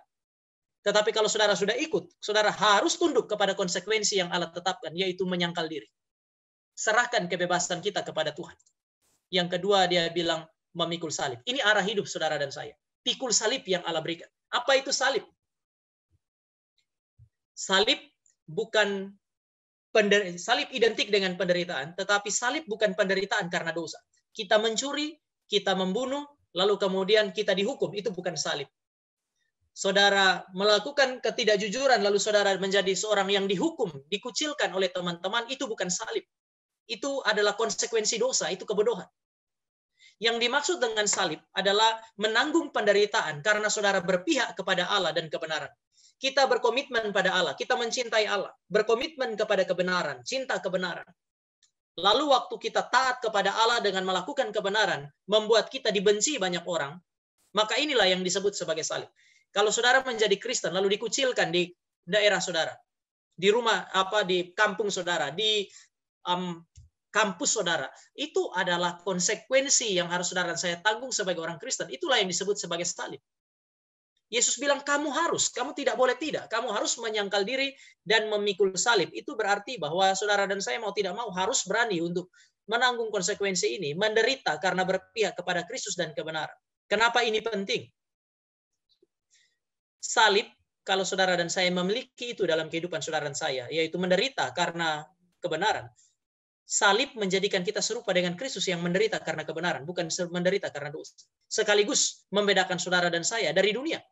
Kita sering bilang mau berbeda dari dunia. Ya salib ada salah satu hal yang Allah berikan supaya saudara dan saya berbeda dari dunia. Dunia menderita karena dosa mereka. Saudara dan saya menderita karena kebenaran. Berbeda dari dunia. Tapi kalau saudara dan saya menderita karena kebenaran, lah di situ kita mirip dengan Kristus yang memang menderita karena kebenaran, bukan karena dia berbuat dosa.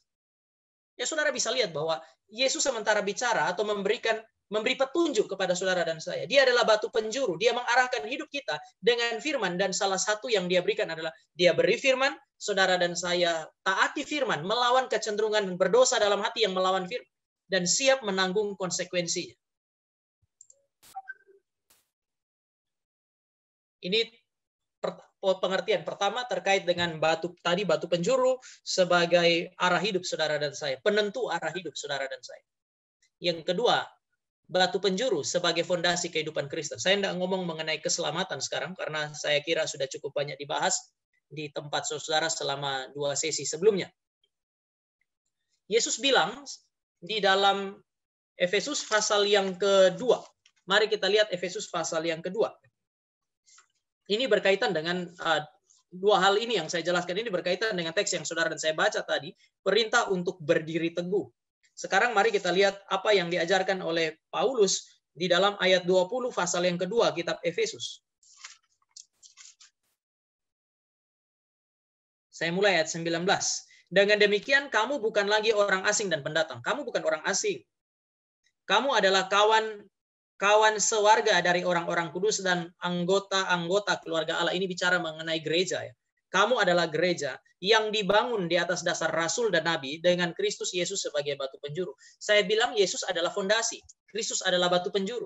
Lalu mengapa dikatakan bahwa kita dibangun di atas nabi dan rasul dan Yesus adalah batu penjuru? Kok kelihatannya double gitu ya. Dan saya mau kasih sedikit penjelasan supaya lebih clear. Ketika dikatakan dibangun di atas nabi dan rasul, itu bicara mengenai kita gereja berdiri di atas firman yang dituliskan atau berita yang disampaikan oleh para nabi dan rasul. Itu adalah fondasi hidup saudara dan saya. Saudara dan saya tidak boleh punya fondasi lain untuk mengarahkan hidup kita kecuali berita nabi dan rasul. Tetapi kalau saudara dan saya perhatikan, berita nabi dan rasul itu tidak pernah dilepaskan dari Kristus. Justru berita nabi dan rasul signifikan karena memberitakan mengenai Kristus sebagai inti berita. Saudara, saya tidak tahu apakah saudara pernah dengar istilah ini, tapi ada istilah yang namanya Christocentric preaching. Christocentric preaching adalah sebuah pendekatan khotbah hari ini yang lahir dari keyakinan bahwa semua teks di dalam Alkitab, Perjanjian Lama, Perjanjian Baru berbicara mengenai Kristus. Bapak Gereja Martin Luther, waktu dia berbicara mengenai Kristus, dia bilang Kristus adalah kunci kitab suci. Saudara dan saya tidak bisa mengerti kitab suci tanpa mengenal Kristus. Sebaliknya, seluruh kitab suci menceritakan mengenai Kristus. Bahkan kitab Ester yang di sana tidak pernah menyebut kata Tuhan. Kalau saudara perhatikan dengan jeli, saudara akan menemukan Kristus disuarakan di dalam kitab itu. Yang saya mau katakan adalah berita nabi dan rasul itu justru signifikan karena bercerita tentang Kristus. Ya, satu ayat yang saya tawarkan saudara boleh baca dan nanti mungkin bisa diskusikan adalah 1 Petrus. 1 Petrus pasal 1, 1 Petrus 1 pasal 1 ayat 10 dan 12. Sekali lagi 1 Petrus 1 ayat 10 dan 12. Itu menarik.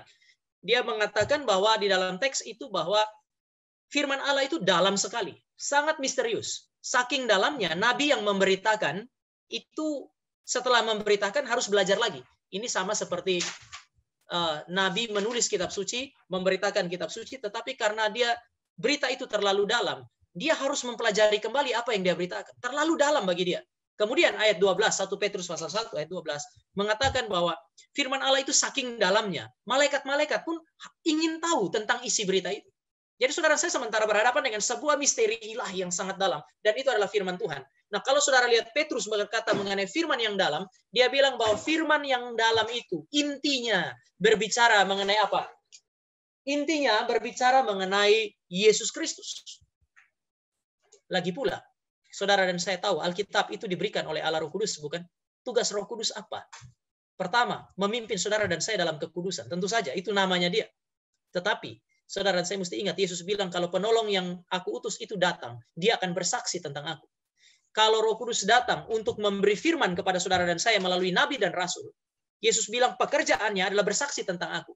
Maka pasti Alkitab bersaksi tentang Yesus Kristus. Gereja berdiri di atas kesaksian nabi dan rasul, kesaksian nabi dan rasul tentang Kristus. Maka di situ dikatakan Kristus adalah batu penjuru. Tetapi ini berarti Allah menyediakan fondasi yang kuat bagi gereja untuk berdiri. Gereja, saudara dan saya. Kalau saudara dan saya hari ini cari fondasi untuk kehidupan kita. Fondasi pertama adalah Kristus. Saudara dan saya alami lahir baru dan seterusnya di sana. Tetapi hal kedua yang saudara mesti lihat di sini, Allah menyediakan fondasi terkuat bagi gereja. Kita sering pakai istilah Allah menyediakan. Allah menyediakan apa? Saudara akan sering dengar banyak orang mengaitkan Allah menyediakan berkat, Allah menyediakan mobil bagi saudara, Allah menyediakan ini dan itu. Tetapi saya mesti sampaikan bahwa saudara dan saya kalau menerima itu mentah-mentah, kita menjadi orang Kristen yang tertipu. Saudara dan saya harus menghindari ini. Mengapa? Karena waktu Abraham bilang Allah menyediakan, pada saat Allah menyediakan domba pengganti Ishak.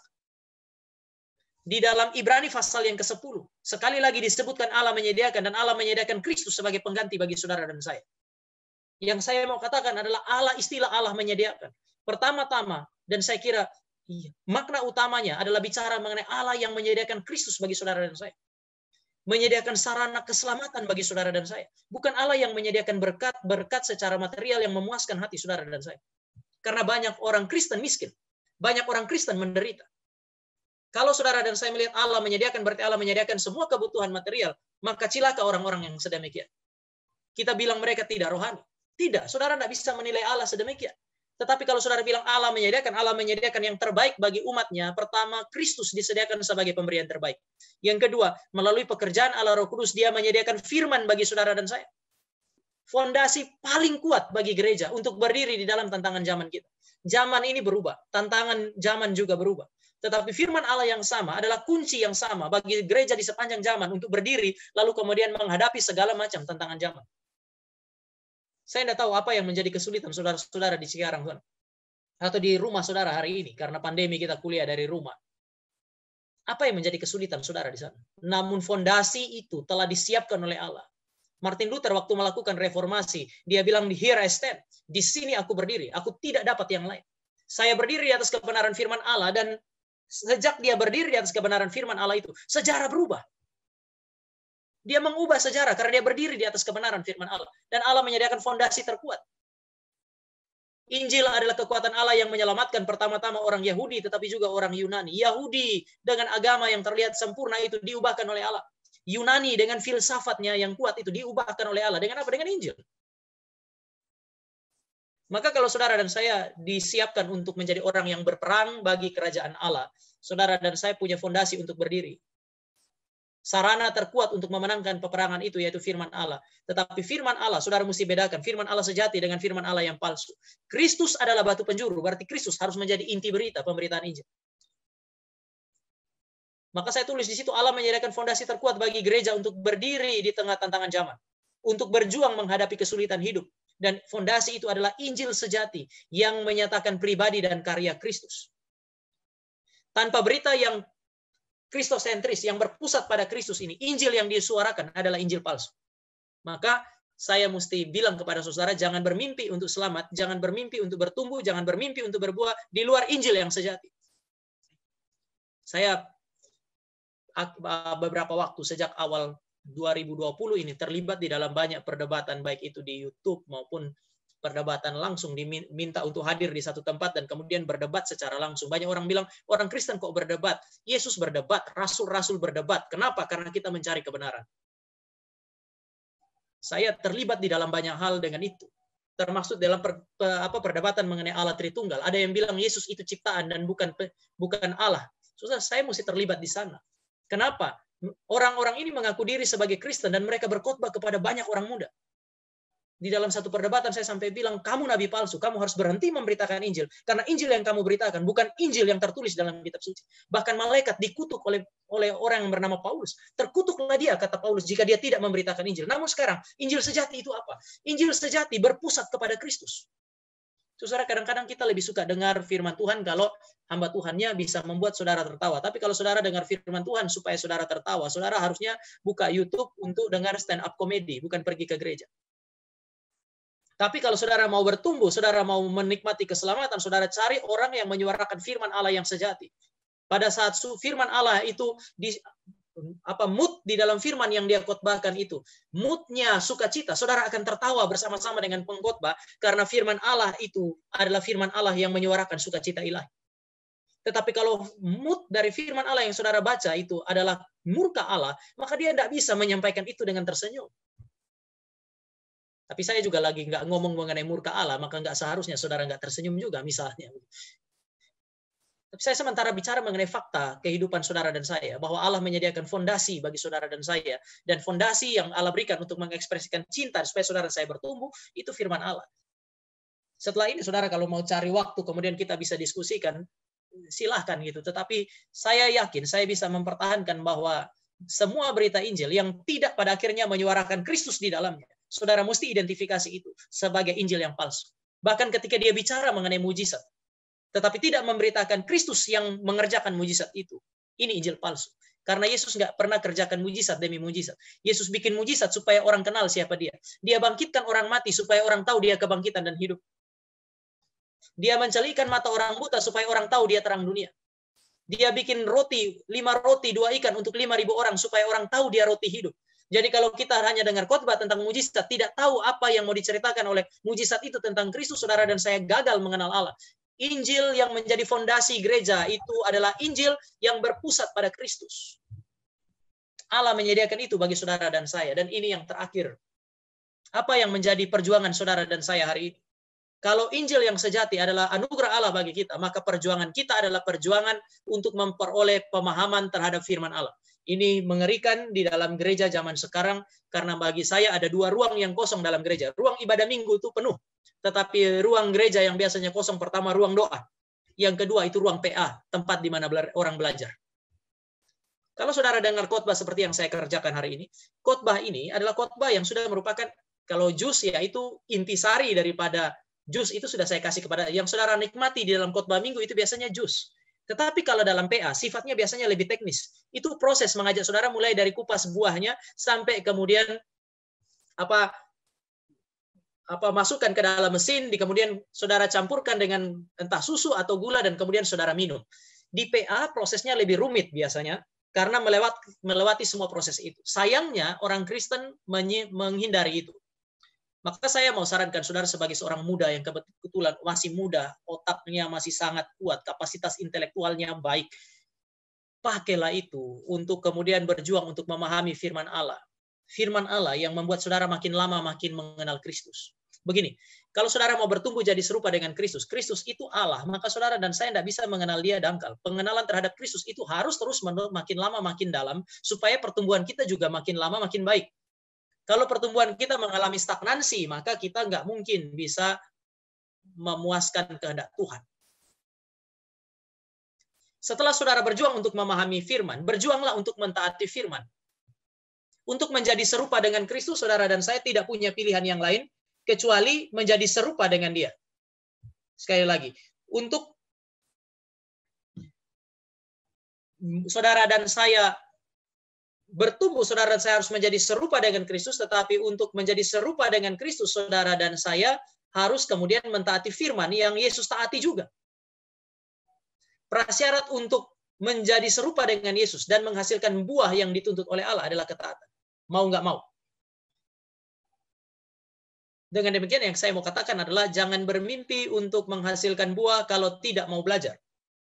Dan setelah, kalau Anda adalah orang yang rajin belajar, jangan mimpi untuk menghasilkan buah dan menjadi serupa dengan Kristus hanya dengan belajar tanpa ketaatan. 2 proses ini adalah 2 proses yang harus terjadi dalam kehidupan saudara dan saya. Maka kalau saya mendefinisikan perjuangan kita hari ini sebagai orang muda, yang telah menikmati keselamatan di dalam Kristus adalah bertekun mempelajari firman yang mengarahkan kerja keras kita untuk menghasilkan buah yang baik dan mempermuliakan Allah. Memahami firman dan mentaati firman adalah prasyarat untuk bertumbuh dan berbuah. Kalau saudara dan saya gagal untuk berbuah, ini musibah dalam hidup kita. Pohon ara yang tidak berbuah dikutuk oleh Kristus. Orang yang punya punya 1 talenta, waktu dia kembalikan 1, dia nggak kembalikan 0, dia kembalikan 1. Namun Tuhan bilang 1 talenta tetap 1 adalah kejahatan di hadapan Tuhan. Orang muda adalah orang-orang yang diberikan banyak karunia, banyak talenta. Hati-hati. Saudara nggak boleh kembalikan sedemikian adanya. Saudara mesti kembangkan itu menjadi lebih baik. Dan saudara harus kembangkan berdasarkan apa? Berdasarkan pengenalan terhadap Kristus. Mari kita berdoa. Bapa di sorga, kami bersyukur untuk PA pada hari ini. Kami bersyukur untuk firman yang kami baca dan kami renungkan. Paulus mendorong kami supaya kami memperjuangkan hidup dengan berdiri teguh di tengah-tengah kesulitan yang Tuhan izinkan ada dalam dunia. Kami tahu bahwa kami tidak sanggup dan tidak mampu di luar Kristus. Firman ini menunjukkan kepada kami bahwa harus bergumul dengan firman, mentaatinya, dan kemudian memperjuangkan hidup ini supaya makin lama makin serupa dengan Kristus. Kiranya kasih karunia Allah menyertai kami, orang-orang muda, sehingga hidup kami boleh sesuai dengan apa yang dituntut oleh firman. Sehingga ketika Kristus datang, dia mendapati bukan hanya iman di bumi ini, tetapi iman yang menghasilkan buah. Di dalam nama Tuhan Yesus kami berdoa dan kami menaikkan syukur kami kepada Tuhan. Amin.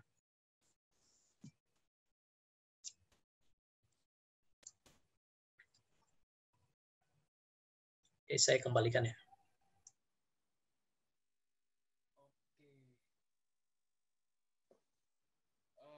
Sebelumnya aku mau sapa dulu. Om beli kue Yesus. Shalom anak Tuhan Yesus.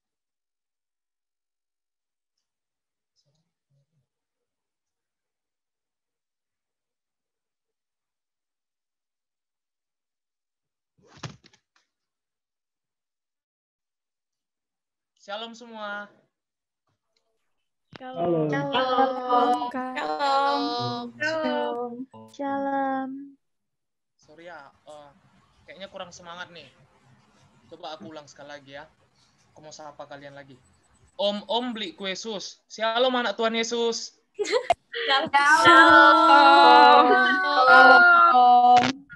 Shalom. Itu dong. Jangan karena udah pada lapar kan perutnya jadi kayak lemes gitu.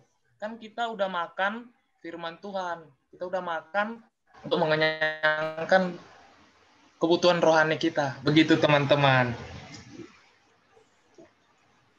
Jadi seperti biasa, aku mau ngajak kita semua untuk ngangkat jari kita seperti begini. Dan kita arahin ke Ko Tama, ke Pendeta Tama. Sambil bilang, thank you Pendeta Tama, and God bless you. Gitu ya. 1, 2, 3. Thank you Pendeta Tama. God bless you.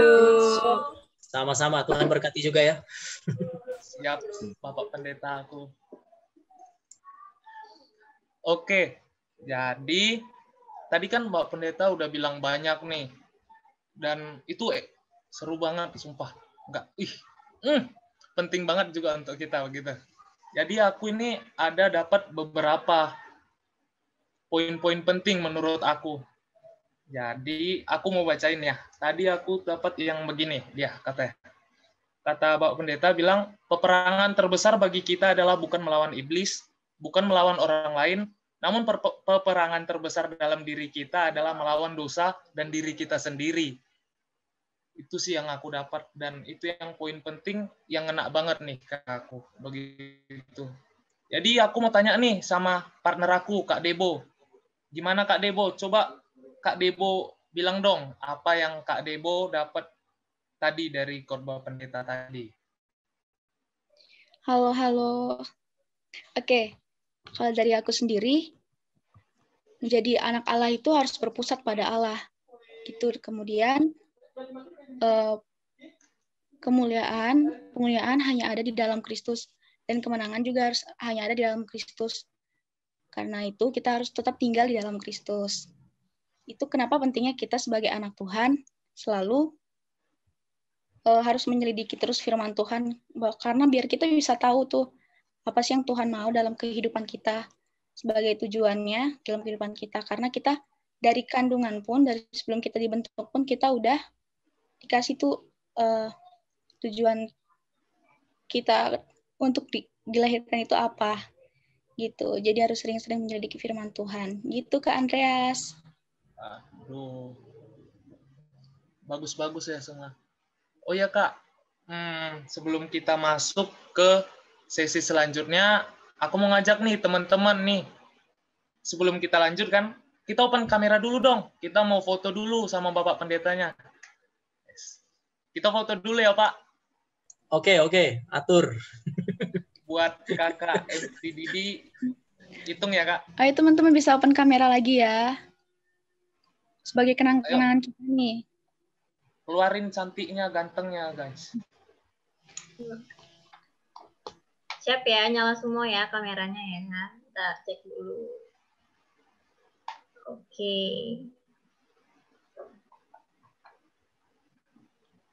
Gaya ya. 1, 2, 3, cheese. Bentar ya.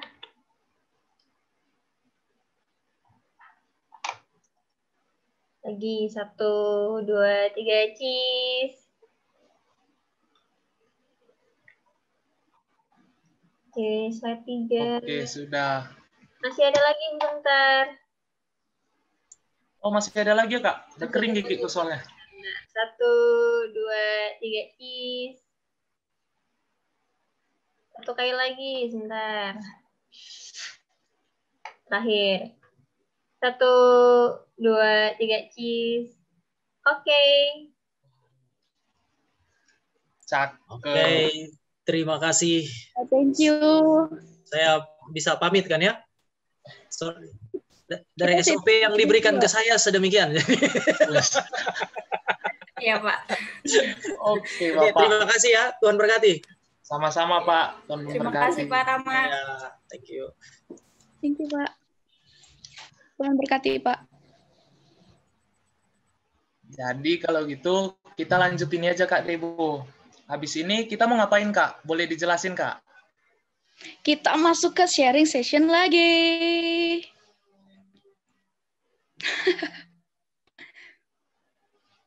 Jadi gitu teman-teman. Jadi sebelum kita masuk ke sharing session, seperti biasa, nanti kalian bakal ada nih invitation di layar kalian, di screen kalian. Jadi kalian bisa lihat tuh apa. Gimana cara kalian masuk, nanti kalian bisa lihat di layar kalian ya. Gitu aja. Oke. See you. Ih, tiba-tiba open semua. Astaga, kalian. Ayo kita tutup. Berebut nutup. Ambis pengen dipanggil. Aku tutup guys, ayo kita tutup guys, biar dipanggil. Ya udah, Aduh, kalau kalian gitu semangat kita sekali sih. Kita panggil Kak Rifan aja deh. Wah, beneran? Kak Rifan. Kak Rifan. Gak sia-sia ya Kak, matiin kamera akhirnya dipanggil. Cie. Good job, Kak. Good job. Usaha Anda berhasil. Yeah, famous. Oke. Pencapaian yang luar biasa. Mantap. Gak sia-sia ternyata ya. Apa Kak Debo? Gini, aku pengen tanya nih gimana tadi sesi sharingnya. Kan kita udah masuk ke sesi sharing yang keberapa? Yang ketiga kan? Pasti udah saling kenal, pasti ada nih unek-unek yang pengen dikeluarin, yang pengen dikasih tahu. Apa sih kelebihan dari grup kalian? Cielah. Oh bentar, tadi Rifan, member kamu tadi salah masuk grup ke grup gue, tahu gak? Tahu banget kok. Yang paling ganteng di antara kita semua sih kok. Siapa tuh? Oke. Aku bukan. Oh bukan. Siapa tuh? Nggak tahu sih Cak, maaf ya Cak. Pede banget Cakra. Oh, kita kembali ke laptop ya guys. Oke.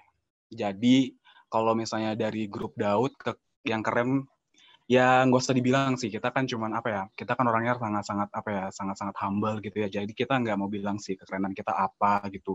Jadi kekerenan kita ya kami bisa sharing dalam 30 menit gitu. Tapi ya gimana ya, susah gitu loh untuk ngungkapin. Yang pasti aku sangat bersyukur di dalam grup Daud, semua anak-anaknya pada antusias, apalagi Joseph, ada juga Delvian. Aku sebut kalian guys biar terkenal di sini guys, oke? Joseph, Delvian, terus apa lagi? Andre, habis itu ada Bang Mike sama Andreas juga. Jadi kita tuh memang sangat-sangat bonding walaupun kami ya gitu ya guys. Ya gitu aja deh. Guys, kalian sadar nggak sih Kak Rifan jelasin 98% ketawa. Gak ada isinya. Ya nggak sih guys, kayak Sebenarnya karena pengen minta tambahan waktu lagi sih. Oh iya. Mau tambahan waktu Kak, ada kok sepanjang malam ini. Nanti aja Kak di Night Devotion. Ya, benar banget. Iya, Ada iya Night siap. Devotion malam ini. Siapa Yosefin? Paham? Oh, sekarang udah nggak ada lagi kok pelajaran. Oke guys, itu aja sih dari grup Daud. Thank you grup Daud. Gak mau dengar yel kita atau di nanti? Kak Ridwan, aku bercanda ya. Boleh banget, boleh banget. Oke, teman-teman Daud silakan ready. Kita paling simpel kok. Jadi teman-teman bisa dengarkan dalam waktu 3 detik doang, oke? Jangan buat malu ya Daud. Oke. Grup Daud. Jangan dulu. Unmute dulu guys semua. Unmute dulu teman-teman. Oke, semua ready? Ready nggak Andreas? Ready? Joseph ready? Siap Kak, siap. Oke, mantap. Aku ready. Ya. Grup Daud. Muda dan setia. Nggak ada delay kan guys? Mantap. Ayo guys, buka mikrofonnya dan ketawa.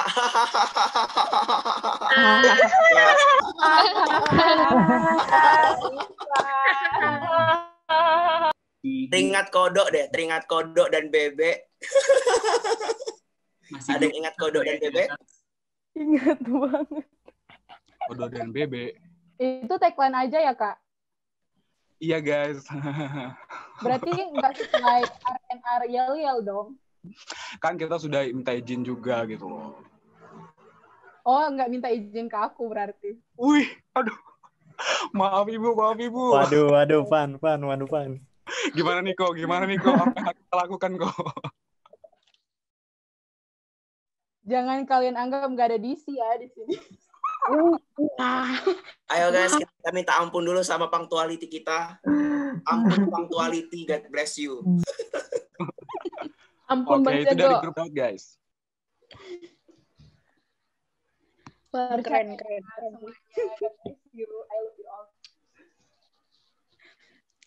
Kayaknya kita udah tahu pemenangnya siapa ya. Joshua nggak sih? Terima kasih Kak Debo. Daniel lah ya. Wah, ada kok GG. Kayaknya kok GG pengen banget ya yel-yel. Kan dari mukanya, dari ekspresinya. Wah, kayaknya kok GG pengen yel-yel. Oke, kita panggil grup Daniel. Semangat kok. Daniel. Meskipun Raisa berusaha menunjukkan kelompok Maria, tetap aku penasaran terhadap Daniel. Sorry ya Raisa, kami tidak terpengaruh dengan backgroundmu. Silakan Kak JG. Aduh, mendingan ngasih lihat videonya aja. Saya kalau live nggak bagus gitu loh, nggak gimana gitu. Videonya aja. Jangan Bang, aduh Bang, temenin. Ini iya buka videonya aja. Boleh nggak atau nggak boleh? Gimana nih MTD siap nggak?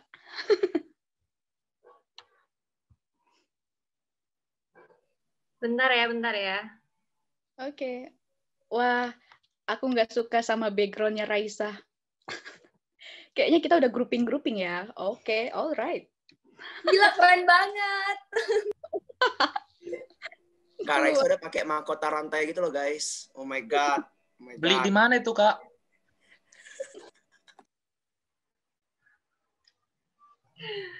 Siapa spotlight aku nih? Oke. Ntar ya guys ya. Nih, aku share.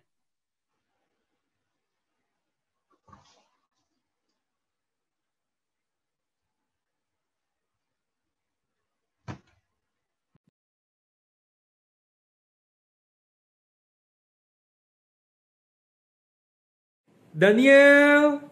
And skills and understanding visions and dreams. To God be the glory. Belshazzar. Take a Oke, jangan kecewa guys. Daniel. And skills and understanding visions and dreams. Udahan dong. Udahan dong.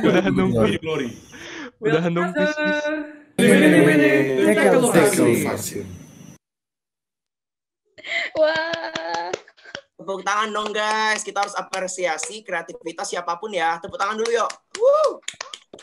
Kak, mohon maaf, itu bahasa alien mana ya Kak? Alien Mars, Jepang, atau Afrika Tengah ya? Aduh, makanya baca Alkitab, Cakra. Oh iya, ternyata bahasa di Alkitab. Wah, ternyata. Iya. Gitu Berarti sih. aku yang kurang baca Alkitab ya Kak? Enggak, Cak. Enggak bermaksud gitu, Cak. Oke. Tapi ya, aku lihat juga mukanya kayak muka koko-koko gitu loh semuanya. Muka-muka, wah opa-opa. Kayaknya aku bakal ngetek satu sih. Enggak, ding. Yuk kita lanjut ya guys. Puji Tuhan kita udah sampai di akhir sesi sharing kita. Kita udah masuk di penghujung acara. Mana nih partnerku yang paling ganteng? Andrea sayang, where are you? Aku di sini kakakku. Oke, kita lanjut.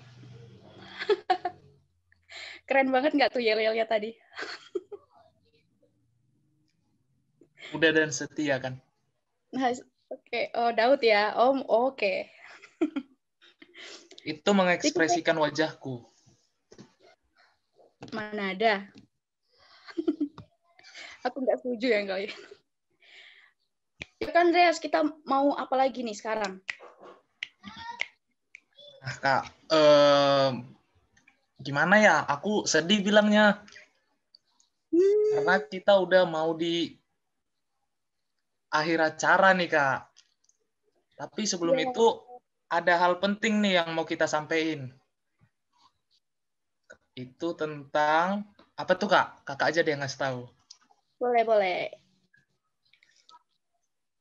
Oke, jadi kita ada announcement untuk tomorrow. Oke, di Sunday service. Jadi besok itu kita ada di puncak acara. Pasti banyak yang lebih menarik lagi daripada hari ini sama hari sebelumnya. Jadi teman-teman harus lebih semangat lagi karena besok kita udah di puncak acara. Dan kita bakal open gate di jam 3.45 sampai jam 4. WIB ya, WIB. Oke. Terus dress code kita batik. Terus tetap bawa Bible book, note sama stationery kalian. Dan Dear My Friend.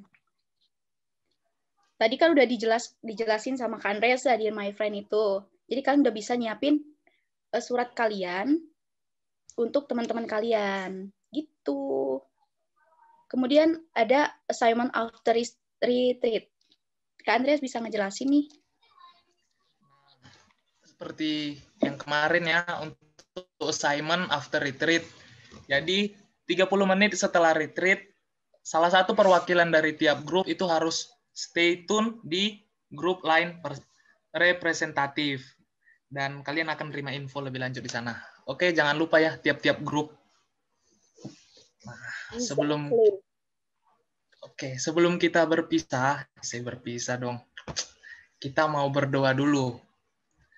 Jadi yang dipimpin oleh Kak Rizkia. Silakan Kak. Baik teman-teman, mari kita bersatu di dalam doa. Terima kasih Bapak, kami bersyukur hari ini sudah selesai Tuhan, retret hari kedua Tuhan, dari sesi yang pertama sampai yang terakhir hari ini, sesi ketiga. Pastinya setiap sesi memberikan berkat tersendiri Tuhan bagi kita semua. Kami mengucap syukur karena bukan kebetulan Tuhan memberikan ini semua, melainkan akan ada nilai berharga yang Tuhan bagikan buat kita semua. Dan kami mengucap syukur atas setiap peringatan yang sudah Tuhan berikan. Kiranya itu nggak cuma kami ingat Tuhan, tapi boleh kami terus tanamkan hingga berbuah lebat Tuhan, di mana nggak cuma kami sendiri yang bisa nikmatin, tapi teman-teman kita dan seluruh orang yang ada di lingkungan kita dapat menikmatinya Tuhan. Tuhan, kami tidak lupa untuk mendoakan siapapun pembicara hari ini yang sudah berkorban untuk melayani Engkau Tuhan. Kiranya gantikan Tuhan Yesus seluruh tanggung jawabnya dengan berkat Tuhan yang daripada-Mu saja, karena kami percaya Tuhan apa yang kami kerjakan untuk Engkau nggak akan sia-sia Tuhan Yesus. Tuhan, berkati juga Tuhan hari ini, baik komite maupun partisipan Tuhan yang sudah hadir pada saat ini. Terima kasih sudah memberikan kesempatan ya Tuhan, terima kasih untuk kesehatannya sehingga kami bisa stay di sini sampai sore hari ini Tuhan. Tuhan, kami tahu bahwa masih banyak Tuhan yang perlu kami kerjakan, masih banyak yang ingin kami tahu lebih lagi Tuhan mengenai firman-Mu. Dan besok kami akan berlanjut Tuhan, kiranya pertemukan kami kembali dalam kondisi yang baik. Kami perlu jaringan yang stabil Tuhan hingga selesai. Kiranya Tuhan yang berkati ini semua, karena di luar daripada Engkau kami tidak mampu Tuhan, kami hanya menyerahkan semua seluruhnya kepada Engkau Tuhan Yesus. Terima kasih Tuhan, inilah doa kami dan kami akan menutupnya di dalam doa Bapa kami. Bapa kami yang ada dalam kerajaan surga, dikuduskanlah nama-Mu, datanglah kerajaan-Mu, jadilah kehendak-Mu di bumi seperti di surga. Berikanlah kami pada hari ini makanan kami yang secukupnya, dan ampunilah segala kesalahan kami, seperti kami juga mengampuni orang yang bersalah pada kami. Dan janganlah bawa kami ke dalam cobaan, tetapi lepaskanlah kami daripada yang jahat, karena Engkau yang punya kerajaan dan kuasa dan kemuliaan sampai selama-lamanya. Haleluya. Amin. Amin. Amin. Oke. Jadi mau say thank you dulu nih buat teman-teman yang udah join dari awal sampai akhir. Kemudian thank you banget untuk teman-teman juga yang udah menjaga excitednya sampai saat ini. Ya walaupun kita harus berpisah di hari kedua, tapi kalian harus tetap semangat, harus tetap menunggu hari ketiga ya. Tetap disiapin tuh yel-yelnya untuk grup siapa ya tadi ya? Grupnya Kak Cisonia sama siapa tadi ya? Yosepin ya, Andreas. Itu akan Ya, Andreas. Oke. Besok. Siap-siap. Oh iya, tunggu dulu Kak Debo. Apa nih? Ini mau ngingatin ke teman-teman. Nanti akan dikirim link Google Form ke Line ataupun ke chatbox ini. Kalian isi ya, itu link Google Form tentang evaluation ibadah kita hari ini. Itu doang sih. Ya, jangan lupa isi ya, karena kalau nggak isi nggak keren. Yang isi baru keren. Gitu. Oke, cakep semua. Oke, sebelum kita pamit undur diri nih untuk MC-nya yang paling imut-imut ini. Jadi Kak Andreas pengen pantun nih kayaknya. Bakal ngasih pantun ke kita sebelum pamit. Dari 79 orang partisipan, 82 yang bilang pantun, Kak. Jadi, mau nggak mau, aku bilang pantun lah.